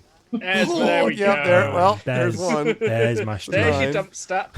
9 is not terrible. You know, it's low. 9's not terrible for us also. How many have we done? 1, 2, 3, 4, 5. I got to say, quick shout out to Tasha's Cauldron and everything. Was it Xanathar's? One of the two introduced the mechanics where you can change the racial bonuses to tweak better for the class you want to play, so you're not like stuck. Like I want to play this class, so I have to play these races because they have the bonuses that are relevant. Yep. That's right. Okay, so we've got. So that's all of them. Okay, so I've we got, have 1, 2, 3, 4, 5, a 6. 13, a 15, an 11, a 12, a 9, a 14, and a 12. So I drop the 9 because that's the lowest of the 7. And then, wow, I have nothing below 10. That's amazing. Yep. See, and you also have nothing I'm above much 15. better than I thought. Officer Keen's like aggressively middling. That's fine. You know. Yeah. That's what I said at the be beginning. back. 1 second. He's dangerously average. Well, you say that. I mean, 3 of my stats are 10, 10, and 6. I can definitely live with this. So I'm just going to Rolled transfer so these over. amazingly well. Saber was there for right? when I rolled. This was just not Yeah. okay.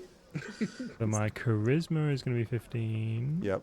My It's almost like So I that's rolled- exactly. Everyone's like it's Dexterity about the is same gonna as be the standard 14. array, and it's like it's almost like that standard array is about average. Yes, yeah. true statements. My con is going to be 13. I'm going to have my intelligence as 12. I'm going to have my wisdom as 12 because saving throws and stuff, natural perception, and I'm going to have my strength as 11. All right, there we go. I am officially created, and I believe my hit dice is plus my con, so that'll be 8 out of 8. Yes. that My hit sounds dice right. is 6, and you said we use maximum hit Yep. dice at first level. Plus the 2. Yep. So Excellent. 8 out of 8. Excellent. All right. Oh, so brilliant. so see, Oh, you're all fine. my little attack stats have just bumped up by a bit. I'm so happy now. It's one of the things I'm happy about playing as a slightly squishy class, but as a dwarf, is I get an extra 1 HP per level. Oh, nice. Yeah, see, perfect. Everything is settled. Okay, so we have now, chat, your the party assembled, although they're not assembled quite together yet. We have 3 of them in the same room. We have 1 not in the same room yet. But we have Morthwyl Gogoniant, which is the Hill Dwarf Artificer, played by Darksaber. We have Silvo Yanis Batulis, the half-elf sorcerer, played by PeripheralMike Mike Smith. We have played by PiranJade, a kenku Paladin. And we have Brine the Bloodthirsty, the water genasi fighter, played by Inanda. And here is your crew. And I hope you like them. And I noted some people saying, like, you don't have a single human in the mix. I'm like, it's right. One more time. Do not have a human. You have someone with half human qualities. Like, so we've got like half a human, basically. So yeah, this is what we've got. And also for those who came in late, you are watching episode 280 of Pen and Pixels. This is the premiere of D&D with GOG, Ghosts of Saltmarsh. And actually, we've gotten to do a little more actual play than I was thinking we would be able to, which is great. So that is great as we continue in the world of Greyhawk. If you like what you see here, please follow us here on GOG. Please sub to us here on GOG. Please follow us as well on our individual channels. We do lots of this kind of thing.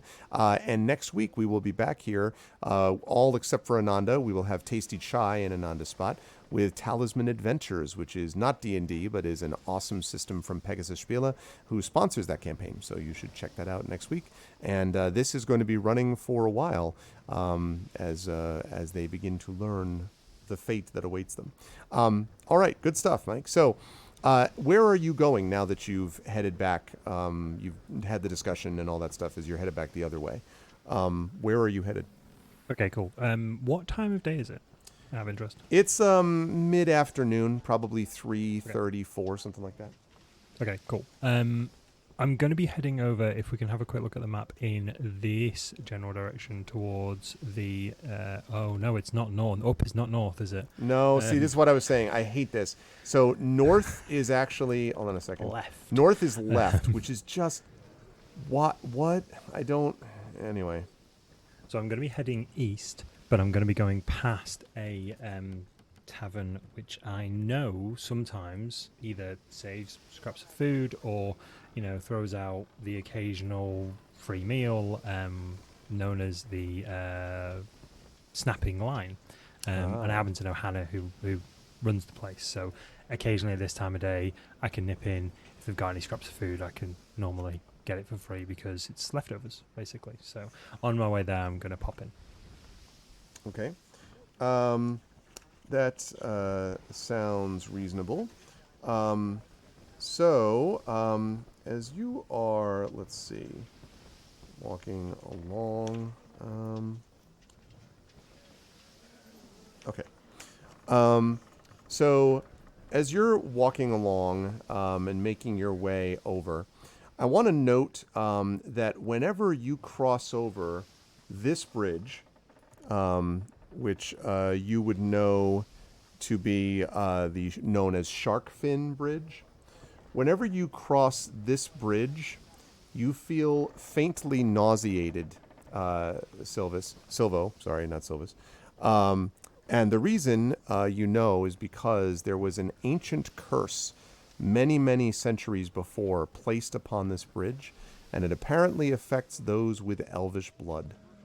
And so as you're walking across, you always are like a little nauseated, but there's no other way around it unless you're just going to like basically swim across. You have to go on the bridge. So it's not so much that you can't make it, but it's always one of those like, ugh. And it only lasts for as long as you're on the bridge. And when you get across, then, you're good to go. But So do I know that that's a natural curse, or do I just get this feeling whenever I'm on the bridge? you get the feeling whenever you're on the bridge. You've been told that. You sort of gleaned it, I think I would say. Okay. From Okay, cool. people in the area who have talked So I'm about not it. going to be like, I'm not going to like hold my mask closer to my face or something and be like, God, it stinks around here. Why does it always stink on this bridge? I'm like, oh yeah, the curse. The curse, I think would be the way to look at it, yeah. Oh.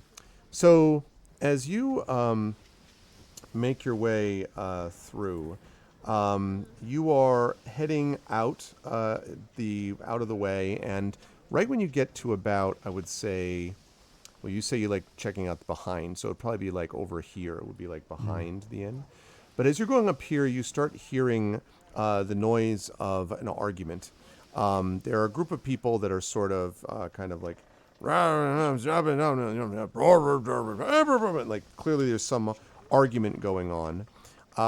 And as you sort of look around, you can see that there are a group of fishermen, and fisherwomen for that matter, who are carrying, a couple of them are carrying tridents, a couple of them are carrying what look like just sort of heavy clubs and sticks. These are not well armed, right? But there's a good set of like maybe, I don't know, 5 or 6 of them that are outside. And right now they are facing down what look like 2 dwarves. And both of the dwarves themselves you recognize as being also fishermen, ones who came to Saltmarsh probably about 6 months ago. And these other groups of fishermen, they're all human, by the way, are all confronting them. And as you get closer, you can hear what the argument is about. And they're saying, "That's right, I told you to get out of here. That's right, go on, get. You need to be a little taller so you can hear what I'm saying. If not, get the hell out of town." And the other one says, "There's no call for that. We're just here doing our job." "It's not your job. They were our jobs before you came." And behind him, the crowd. "The only way it's going to be our jobs again is if you get out. So why don't you do that before I send you down to the sea to join Umberly and the rest of them?" "Oh, you're all brave, aren't you, when you got 6 of you? Look, we're just trying to be the best that we can. We don't do any harm to you." "Oh, you don't do any harm to me, do they? No harm to us, eh, lads? Until they undercut our prices. Until they go out and take their boats and do the catches and sell the fish for less. We only sell them for less because you won't give it to us for more." "That's a good way of putting it. Another way is you're trying to drive us out of business, and we won't have it. Now, there's no guards around. You ain't got no one around to save you this time. So turn around and walk out. Actually, why don't you walk straight out over the river? Maybe you can swim, assuming your head's tall enough that you can see over the surface." And they all sort of like, now they move in on the dwarves who take a step back. Now, this is happening right outside the back of the inn. So as of yet, the only one who can hear this is Silvo. You're the one who sees this as you're coming up.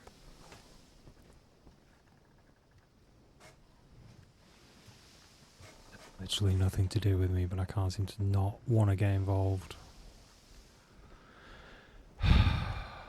Alright. I'm going to be late to the Viper Sisters. I'm probably going to get a finger broken.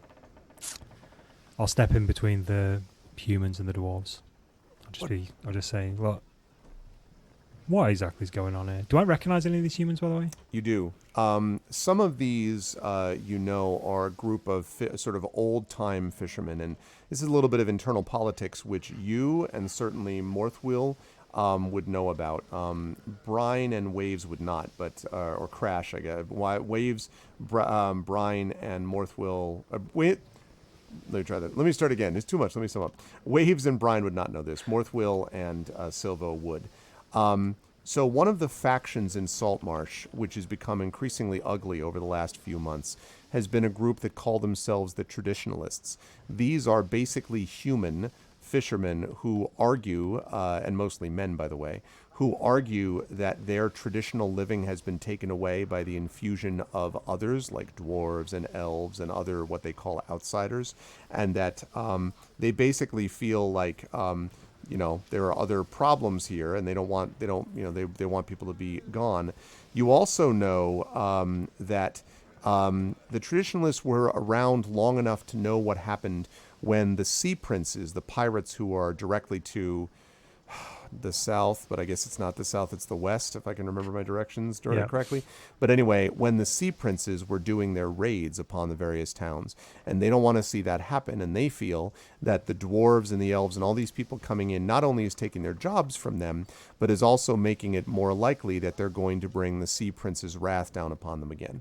And so there has been more and more sort of noise about this, council meetings with people coming in, make Saltmarsh great again, right? Like that sort of thing. There's been a lot of this kind of discussion, and they have on more than one occasion looked at you, given you the side eye on occasion with your own presence. So you do know some of them, and one of the people, actually the head of this group, not the overall group, but just this particular group, the one who's been talking to them, is a man named Hack. So he's in this group at the moment. Yes, I'm saying he's the leader of this particular small group, not that he leads the overall group. But but he's in this. He's in this right. crowd at the moment. That's exactly. Going towards the dwarves. That's right. Hack, what are you doing now? What's it to you, Silvo? And what are you doing in front of men anyway? Unless you'd like to join them. Are you one of the dwarf lovers? They're all the same, I tell you. You're causing a pissing contest in front of a door that I'm trying to get to, so at the minute, you're all kind of in my way. I'm trying to run an errand for someone. And he says, what do these guys ever do? And he says, a lot, for one thing. And for a second thing, if you don't like it, you can go around to the front. Oh, that's right, you can't afford it, can you? Gonna spend some more time sleeping in alleys, Silvo? How about you stay out of the way of people trying to make an honest living, and not throw your lot in with them?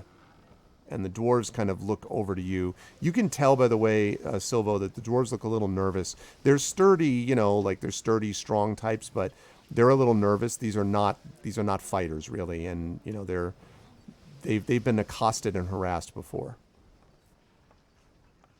You're right. I can't afford the front door of the broken line.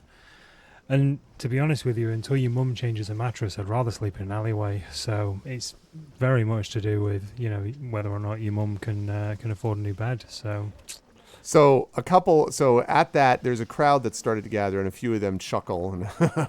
And Hack is not amused, and he says, "Oh, that's funny, yeah. Let me tell you what I know about people in mattresses. They're likely to get their throats slit, especially ones who work for the Viper Sisters." And a couple of people look at him. He's like, That's right. Is what this one works for, is the Viper Sisters, but not for much longer. Because they don't much like people who wise off to the real people in this town, and they ain't ones with pointed ears. No, get out of my way. Now, at this point, I would like the people inside the tavern, many of whom have started to leave to go see what the fuss is anyway. So specifically, Brine and Waves and Morthwyl, I'd like to have you make a perception check for me, please. Ooh, 21. Nice. Okay. 17. God damn, these walls are made out of paper. Yeah, and we get a 21. Oh, wow. Yeah, so you all hear this argument going on outside. And Morthwyl, you recognize Hack's voice immediately, and you pretty much know what this is likely to be about, because you, too, have been occasionally the source of his ire. Although, because you're not, fishing and stuff, it doesn't come quite to the same level. But he basically is kind of like, are you one of them type of thing on occasion as well. So you recognize this for sure. Waves, you certainly hear it, and you hear that it's an argument. You don't necessarily know the specifics of this. And Brine, you've been around enough to know what garden variety bigotry sounds like. And this sounds like a lot of that. Ah, hells. He's at it again. Found himself another weakling to pick on. Excuse me, my friend. Gotta go put a crap artist in his place. And at that, I take my leave from the table and make my way to the back door. I follow him, but make sure to leave my coin on the table because I've been warned. Okay. Something's happening. Aye, indeed. Okay. What about you, Brian? Okay, I am going to. I will have finished my claw wine and my calamari by now. I'm quite nicely bloated, but I've been around enough bullies to absolutely despise their kind. So I'm going to go and check it out. So I'm following them to the door, but I'm going to draw both of my scimitars at the same time. Ooh, nice. So as you walk forward, I like the idea that as Morthwyl and Waves, you make your way out, you hear this shing, and the two scimitars come out in their practiced way as Brine exits right behind you. So you walk out to see this group that is now gathered around in the classic circle, around these two groups. And what you see are, first of all, a set of about 5 or 6, it looks like, of human farmers with basically pitchforks, or tridents in this case, and a couple of clubs and things like that, facing down a couple of nervous-looking older dwarves. Again, Morthwyl, you would recognize these dwarves, even though they're not, artificers or whatever, but you definitely recognize them from down to the docks. These are fishermen who've probably only been in the town about 6 months or so. So you see that. And then between those two groups, you see one lone cloaked figure. I assume the cloak is still up. Cloaked figure standing between them. And the only one who recognizes this person is, the two people that recognize them are Morthwyl, because you've seen this person around, usually sleeping outside in an alleyway or so for the better part of a year. And Brine, because this is the person you passed who talked to you about the prison on the way into town. I'm going to give him a almost imperceptible nod. And then I'm going to turn towards the humans. How many are there? 6. What was the leader's name again? Hack. Hack. Oh, Hack. Found yourself another way to feel like a big man, have you? I remember you when you were a glint in your mam's neighbour's eye.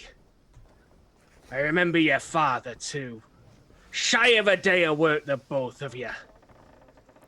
And Hack sort of looks at you and, I see the dwarf's come to defend his own, has he?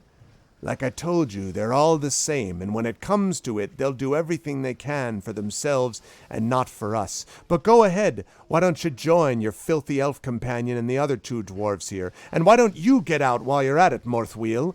Not that anything ever good has come out of your carpenter's tools. When's the last time you did your work? When you didn't hear the screaming of the people you probably killed when that ship sank 3 months ago? Huh? Is that your dwarven craftsmanship there in your mines? And he puts on a false Scottish accent, like dwarvish. And some of the people, now, I do want to point out here, some of the people chuckle, some of the people don't. The mood is electric, but it's very clear that the town, like the townspeople around them, are not really taking sides here yet. It's more that they're just kind of looking to see what happens. So, yeah, for what that's worth. I'll not be lectured on a day's work and good craftsmanship by a man who weighs half the day, lying in the shade of a tree with his sister. And he nods and he says, it's smart. That's smart, are you? So smart that it probably won't matter if I separate your head from the rest of your body then. You lads go for them. The dwarf's mine. And now he steps forward towards the dwarf, and the other 5 sort of move slowly, just a little bit, towards you, Silvo. So now I need to know what everyone who's outside, who's not one of those people that I just mentioned, Silvo and Morthwyl, I'll come to you in a minute. Waves and Brine, what are you 2 doing?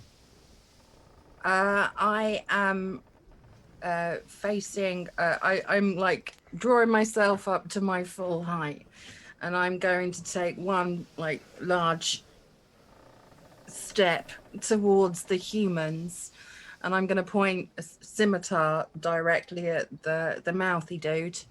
And then I'm going to say, if there's one thing I fucking hate, it's a bully. And then I'm going to kind of like spark my scimitars together in a fashion that shows how sharp they are. Make an intimidate check for me, please. I think that is a classic intimidate check, actually. Well, so not even a little bit intimidating. he kind of looks and he's like, Is this a good time for me to point out I could have cast guidance on that, but forgot I had it? oh, well, actually, I should remind chat that you can also inspire if you have them over on my channel, just like we used to do before. If you have inspirations from my channel, you can use it here, although technically I usually call for that before the roll, but we could do that. But I do also have like a bad reputation feature as being a pirate. Yeah, tell us about the bad rep feature, because that definitely worked on the guards.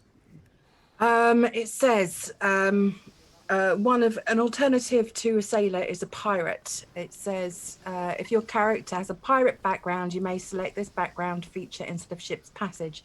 No matter where you go, people are afraid of you due to your reputation. When you are in civilized settlement, you can get away with minor criminal offences such as refusing to pay for food at a tavern or breaking down doors at a local shop, since most people will not report your activity to the authorities.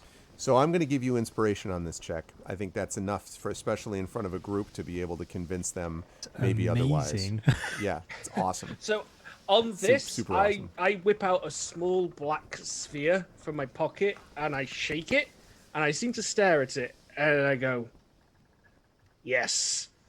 And now Brine has guidance, so can add a D4 to her roll. So get to roll again, Brian, and roll a D4 additional to that. I also love the idea that all this is happening. I love this. Like, this is the greatest visual. Awesome. All right. Saber's got a magic 8-ball. Science point to yes. I thought I'd get away with that for longer before someone cottoned off. So remind me again what you want me to do. You want me to roll a so an you're going to roll check? Yeah, you're going to roll an intimidation check again. We're doing it at advantage in general. So that basically just means roll a second one now. I assume it will be higher. Let's hope so. And then you're going to add D4 to that result. Yeah, that's what I'm talking about. Now a D4, you roll additional, and we'll add it to that. 19. That's more like it. So you do that, and this time, sting. This is what actually happens. So the sparks go off. And a few of them in the back say, "Oi, you know who that is? That's Brine, that is. Brine. So you hear this, like, conversation going, and Hack is like, "What's wrong with you, lads?" He's like, "What's wrong with you, Hack? I'd feel like taking breaths for a little bit longer. You know who that is?" "No, who should it be?" "It's Brine the Bloodthirsty, you moron." And they all slide back. And literally almost literally melts into the crowd. Like, they just are like the Homer Simpson gif, right? And it's just Hack facing the two dwarves, and of course Silvo standing in front, and of course Brine, you facing them. And the Hack looks, and he sort of looks around and realizes that he's quite outnumbered at this point. And he's like, "Right. I guess I figured who exactly is a lover of the non-humans here. You may be a pirate, but you ain't from this town.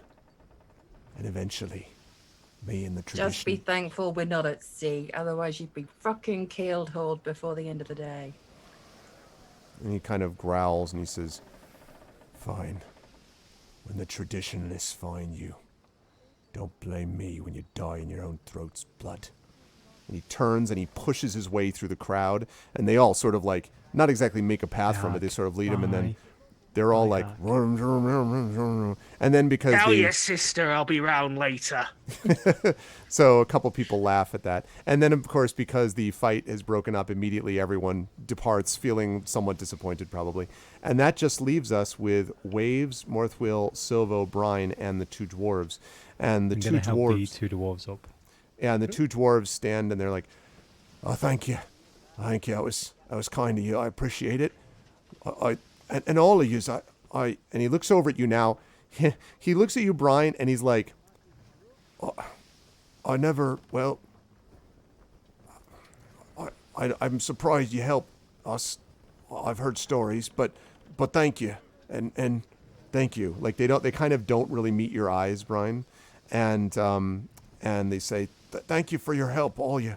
If there's anything we can do, please let us know. I got this, and he kind of reaches in. And he says, oh yeah, and he pulls out a little pouch, and out of the pouch he pulls a single copper piece, and he says, it's all we got right now, but it's better than what you would have happened to us otherwise. Here, have this, and he presses it on you, Silvo, because you're the one who helped him up and is standing right next to him. I press it back into his hand, and I'll say, it's not, you don't need to pay for this sort of service. Don't worry about it. You realize they're going to come after you now. They're hacking those traditionalist bunch. They find out about this, they'll come after all of you. Yeah, this city's not kind to newcomers, trust me. I've been here about a year. The traditionalists have been a pain in my arse since the day I arrived.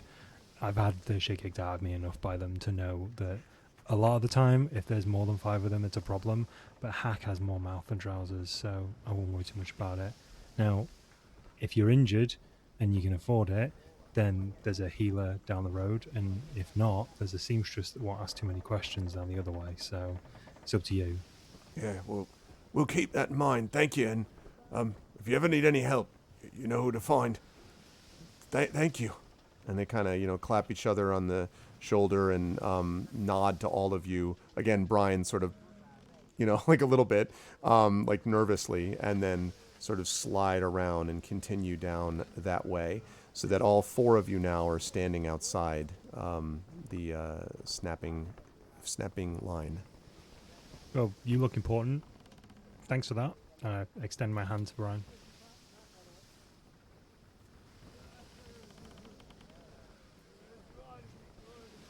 I think that was you. I'm going to just wink at them and then I'm going back into the bar to go and finish my food.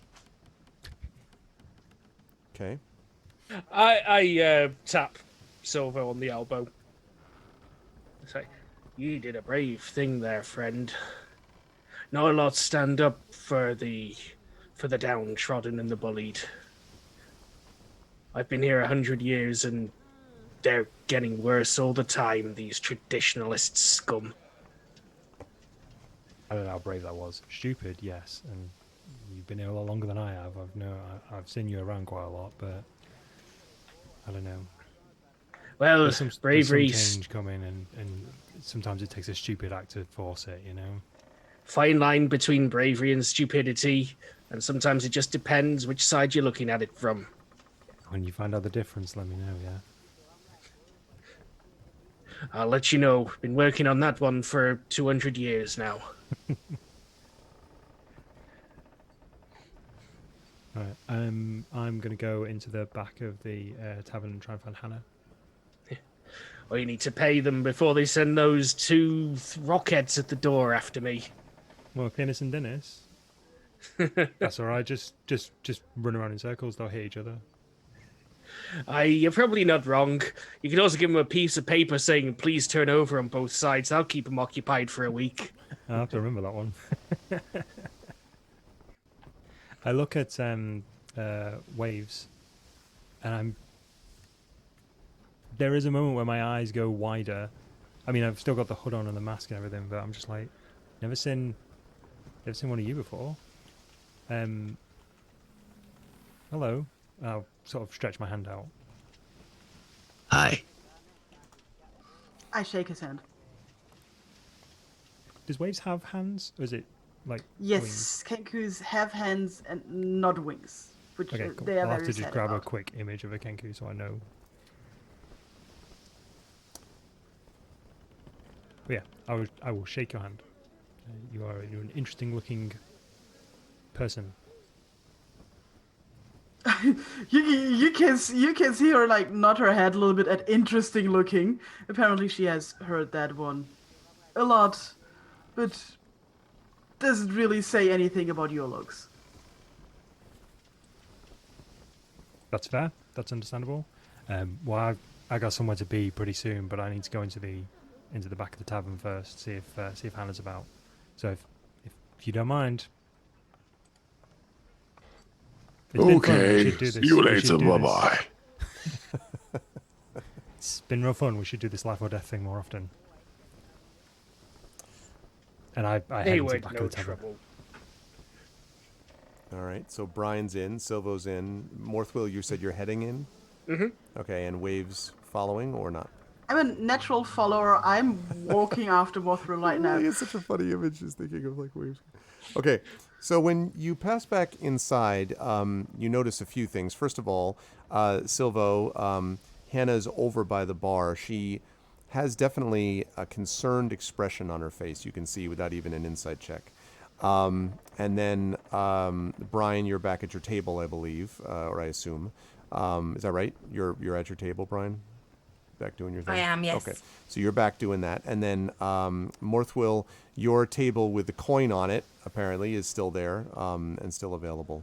And you notice now that standing up with his arms folded, regarding all of you seriously, is the man that I mentioned who was tall and tan with the short silver hair. He is actually standing and leaning against the bar, not far away from where Hannah is standing. So, Silvo, if you want to do whatever or whoever wants to do whatever can at this point. I just want to ask. Yeah, everybody. Sorry, that wants was to my do fault. I should have realized. Everybody do everything at once. No, go ahead, Silvo first. I want to ask Hannah. Basically, I want to apologise for the ruckus outside, but also sort of say, "Don't suppose you got any scraps?" She says, I can give you something, Silvo, but you gotta be careful about them. You know what they're like. Maybe Heck's a blowhard, sure, but he gets enough of his people behind him. It's not like you got any safe places to be. And the Viper Sisters sure as hell ain't gonna protect you against the Loyalists, you know that. No, I know that. Don't worry. I'm not working for the Viper Sisters for long anyway, and you know me, I'll work for pretty much anyone who'll give me coin. This time next year, I could be running messages for the Traditionalists. Who Unless knows, you got but your throat slit. You gotta be careful. I wink at Hannah and I say, look, I'm just passing through, you know me. And she sighs heavily, and she pulls out a couple of things. And she pulls out, and it looks like she's taking it out of the mug, a couple of bits of lobster. And she's just like, all right, this is from my best ale, I want you to know. And she places this alcohol-covered lobster on a little bit of a plate and slides it across. Nice. And I devour it immediately. Okay. Now, Morthwyl, I would like you and I would say, I guess all three of you who are not Silvo, to make perception checks for me, please. Because I think all of you in various ways might be looking at this sort of thing. Waves, this is what happens when you're behind someone looking at them. Yeah. Selsig lives again in me. Indeed. I'm taller than him. Yeah, you're like, still. what? You hop. So, so Brine, you can see, definitely you can see Silvo chatting with Hannah, and then you can see Hannah pushing something across and him eating it. You can definitely see that. In addition to that, Morthwyl, you are able to see that she looks, her concerned expression that I mentioned seems to be for Silvo, at least in part, that she's obviously worried about him. And you also, of course, see the person that I mentioned leaning on the bar. And Silvo, as you are turning around, the man with his arms folded says, I couldn't help noticing what you said just then.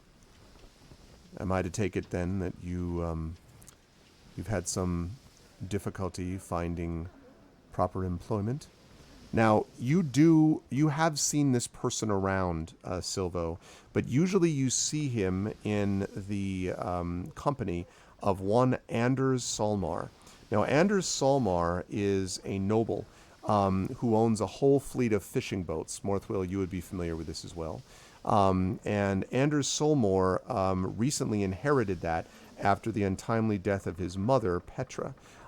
He is part of the town's council, and you know that he is also the youngest person ever to be elected to the council. And wherever he is, this guy who is his butler, his manservant basically, who also served his father, this guy is around.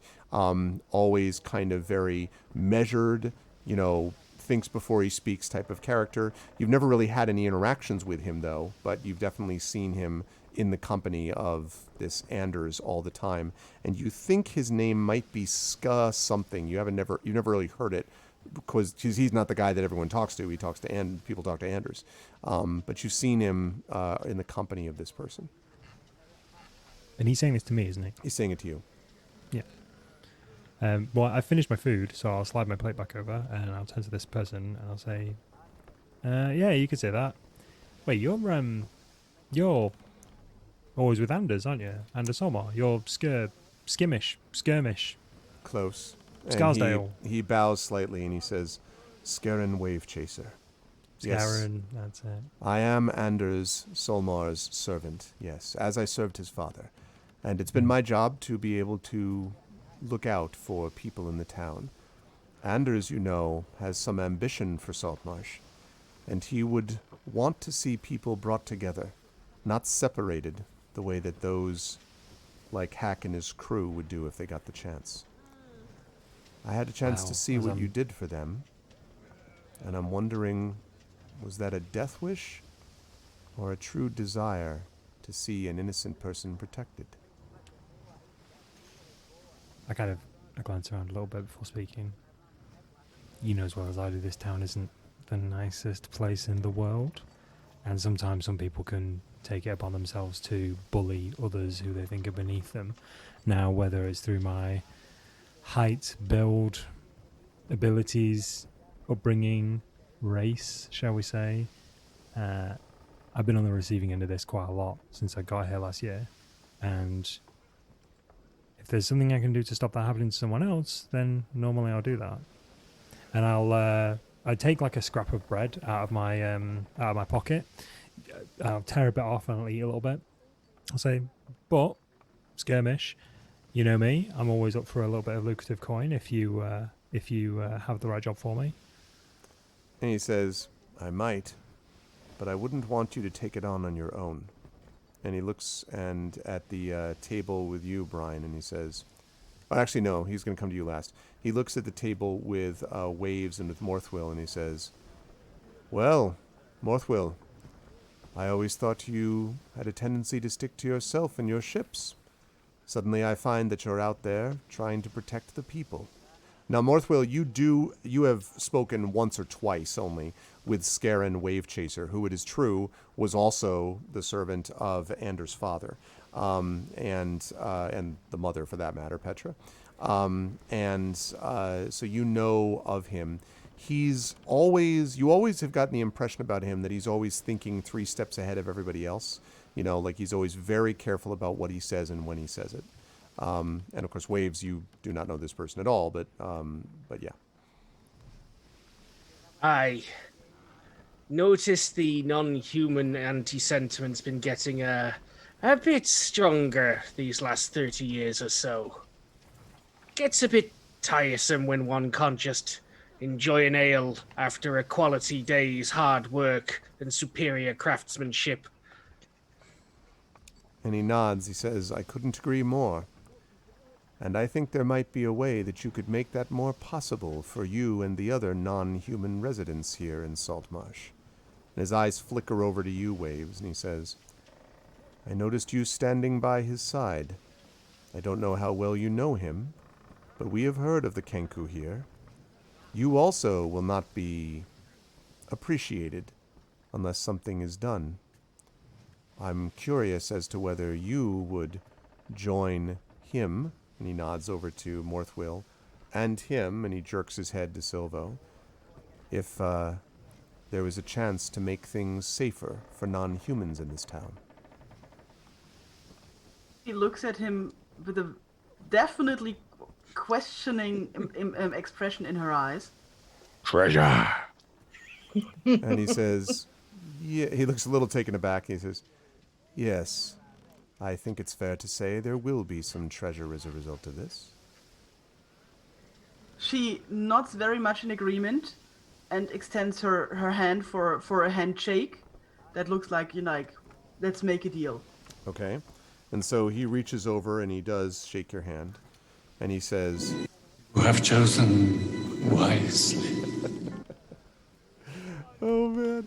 So he does that. He does not, in real life, actually laugh. He just, very seriously looks at you and tries not to be thrown off by that awesome sample. And then he finally turns and he says, 3 of you. But the one who really scared them off was you. And he looks at you, Brine. He says, I've heard of you, Brine the Bloodthirsty. And so did they. If I were the king of Caeland, I'd be expecting to put you in the brig right now. But I'm not the king. And although this is Caeland, this is also Saltmarsh. I'm wondering why you stopped that. There are rumors that someone like you would have just as easily killed those dwarves and taken what they had for themselves, for yourself. Why protect them exactly? I've finished my food and I'm currently picking bits of grime out from under my nails with my scimitar. Okay. I'm obviously listening quite intently, but I'm trying to look casual about it. Mm-hmm. And as I look up, I say, I can't stand bullies. We don't put up with that kind of shit. Everyone works together or nobody works at all.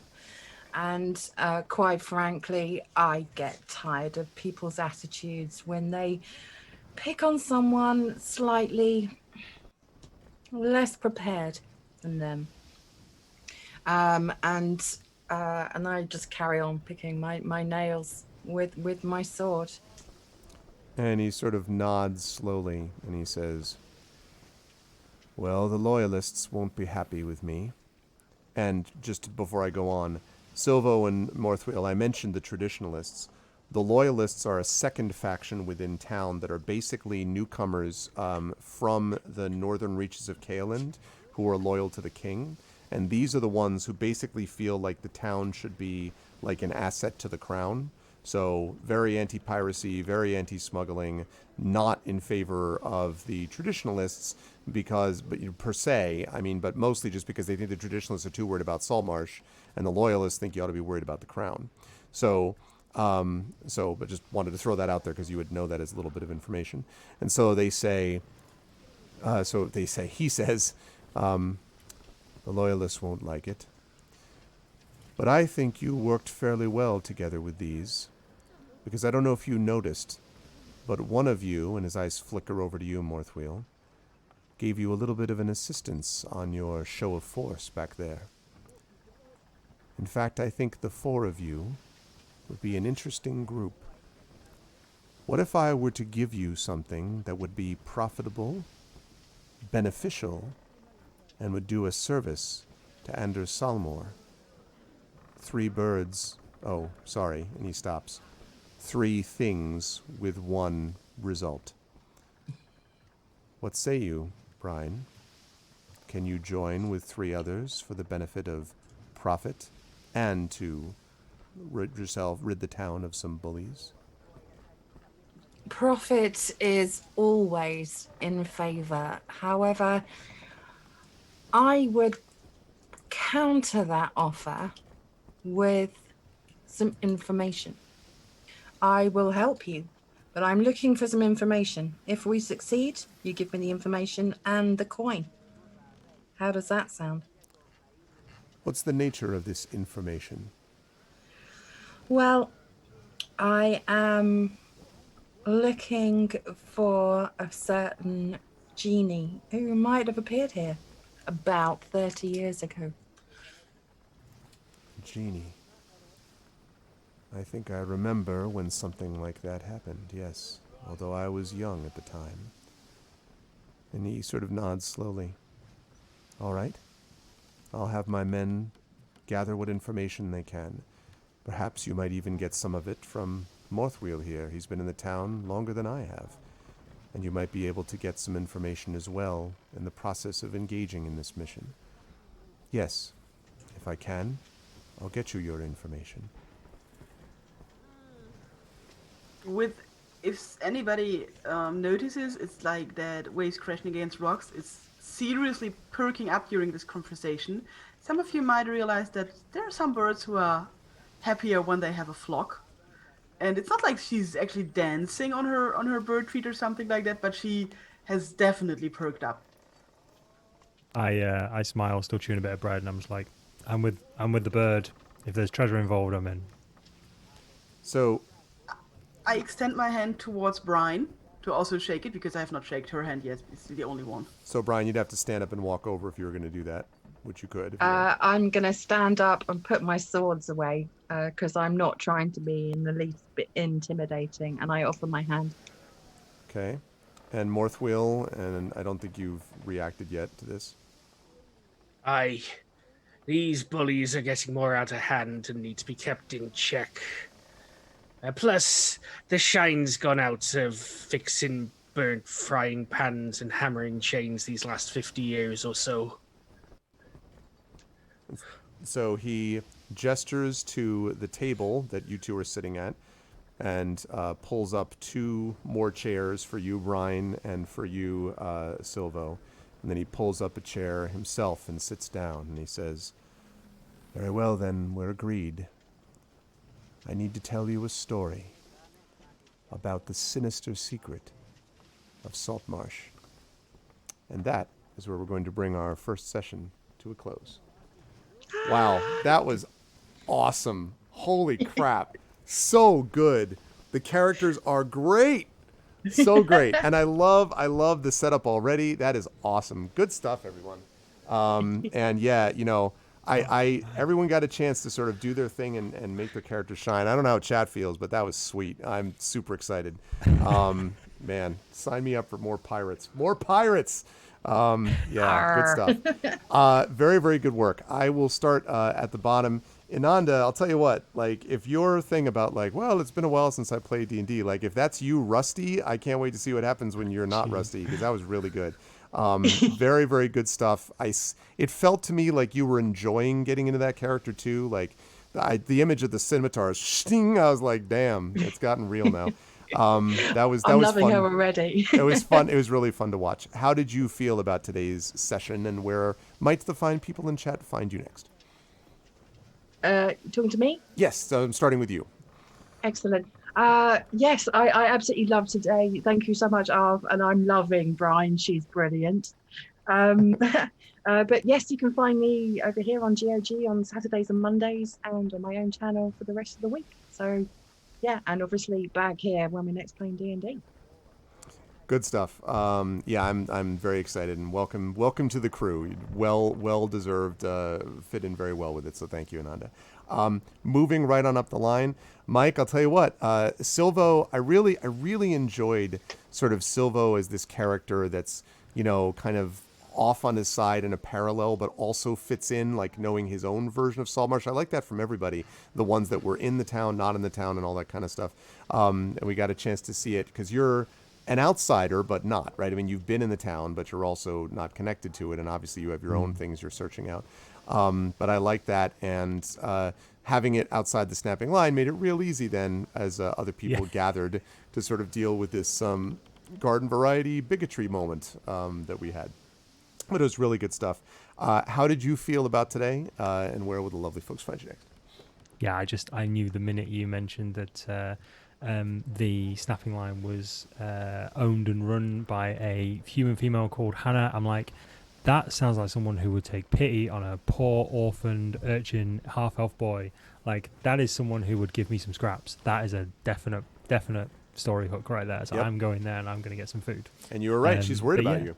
Yep, absolutely. But perhaps more on that in another session. But yeah, it's such a different character for me because my immediate reaction was, you know, square up to bully, take fight to person. And in the back of my head, I'm thinking, I am a magic user. I am squishy as hell. Yep. Like, this is not going to end well. I mean, I'd have still taken the beating, don't get me wrong. But yeah, in my mind, that was going to go one of two ways. I was either going to try and intimidate or, like, persuade my way out of it. And I think that's gonna really open up different options to me, because I'm so used to characters who just hit first, ask questions later. This kind of forces me out of my comfort zone of I'm gonna have to think about situations slightly differently, maybe use my words more. Do you know what I mean? And I'm absolutely loving it. I love how just cohesively all of the characters came together, and it didn't feel, oh God, what I love is it didn't feel clunky. It didn't feel forced. It's a proper situational thing, and just that's a proper testament to your ability as a GM as well. And just being able to knit all of that together with such diverse characters as well. I love this party. Like, the individual characters nailed it with the different party members. As soon as you started introducing the different people, Morthwyl, Brine, and Waves, I'm just like, God, these are such interesting characters. Like, I love it. Super, super interesting characters. But yes, absolutely loving it. Cannot wait for the next session. Can't wait for Talisman as well, which I'm really excited about as well. That's right. If you want to catch more of myself, you can catch me on my YouTube and Twitch channel this coming Thursday at 4:30 p.m. BST, where I'll be streaming some more lo-fi gaming with Spiritfarer. And with the recent E3 announcements of the Wholesome Games list from the Wholesome Company, there will be a lot more lo-fi gaming episodes in future. Good stuff. Thank you, Mike, very much. And I am pretty much in agreement with you about the fun of sort of putting it all together. But it helps to have players that work so well with each other. That was great. And also, listen, it's the GOG crew, so quite obviously, I understand that you're an alumnus, but still, it's all part of that mix. GOG, sponsor us, do more. I'm just kidding. Continue to do more. Increase you're doing great. Keep it up. We love it. But thank you, Mike, always.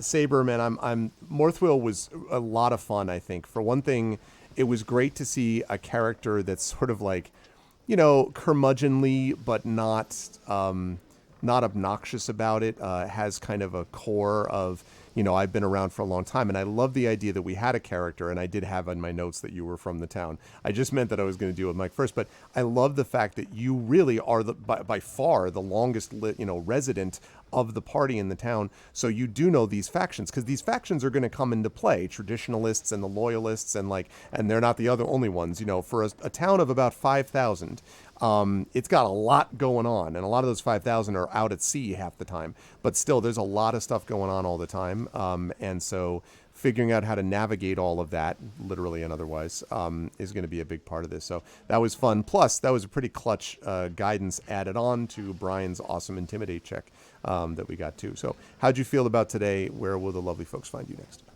It's been great. Obviously, this is only my second D&D campaign, so it's a very interesting and strange experience for me, because I'm coming with new players and players I've played with before, but they're all completely different. That's a bit weird. Yeah.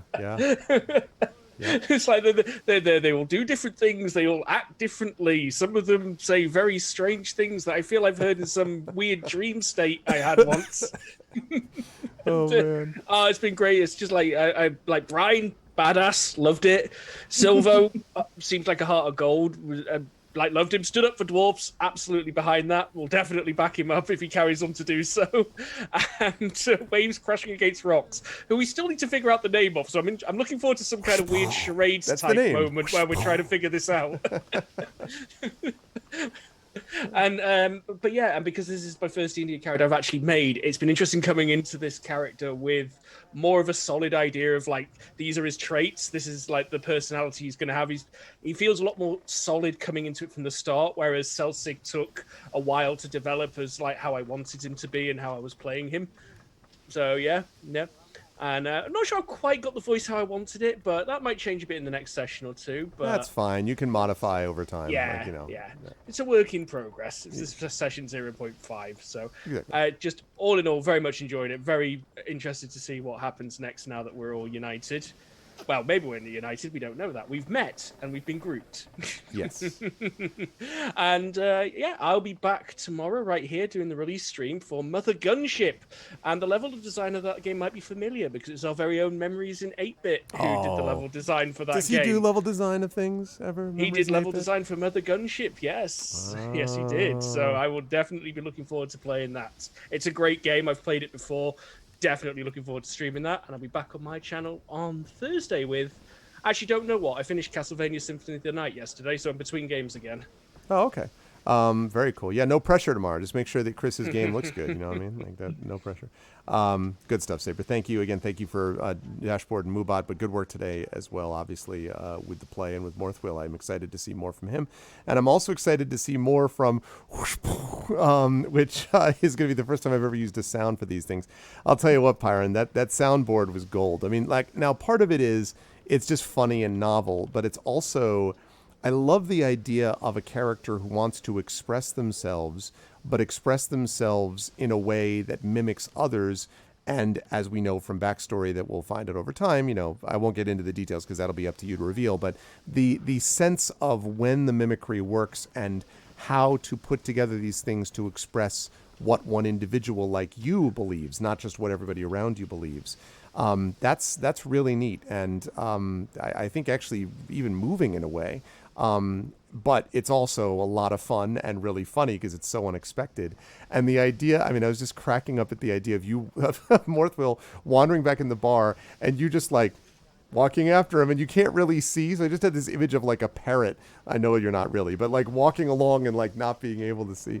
It was cracking me up. And obviously the soundboard is freaking gold. So I cannot wait to see more from Waves. How did you feel about today? Where will the lovely folks find you next?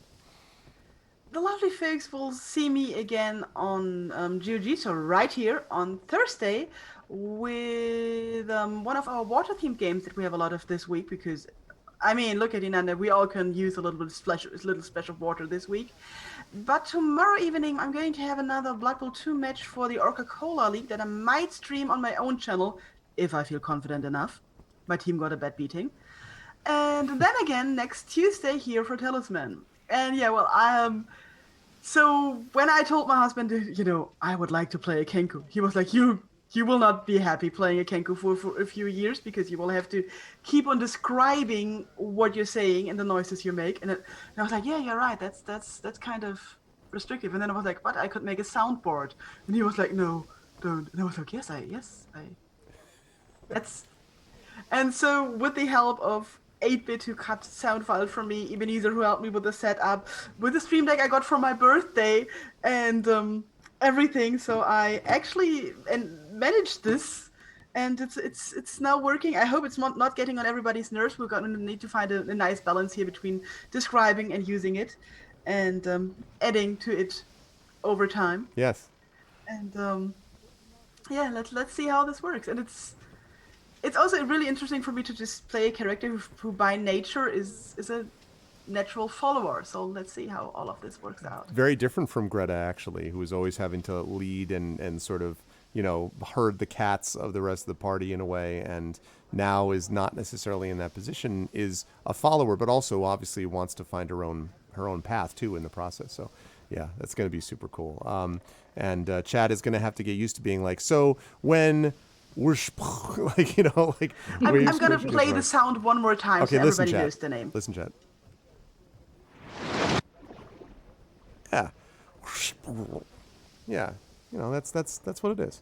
Although it sounds absolutely genius. I love it. It's really cool. It does sound a little bit of that end like so I don't think you want a World of Warcraft Murloc. But no. Yeah, waves crashing. I love it. It's going to be super cool. Yeah, it's hard to pronounce just right. Exactly. It's the key is the accent is on the instead of the, you know. But anyway, it was awesome. A wonderful first session from all of you. I'm going to let you all go. I don't think we have anyone after you, but I do have to go grab dinner at some point. So I'm going to let these lovely people go. I'm going to see Piran, Darksaber, and PeripheralMike next week, along with Tasty Chai for Talisman Adventures. But I will see this particular crew, including Inanda, next month for the next session of D&D with GOG, Ghosts of Saltmarsh. So chat, can we get some of the love that I already see popping in chat for the wonderful players? PiranJade, Darksaber2K, PeripheralMike, and Inanda. Thank you all so much. Great work, everybody, and I'll see you for the next session. Thank you so much. Bye for now. And that, ladies and gentlemen, is going to do it for us today. Man, what a fun session that was.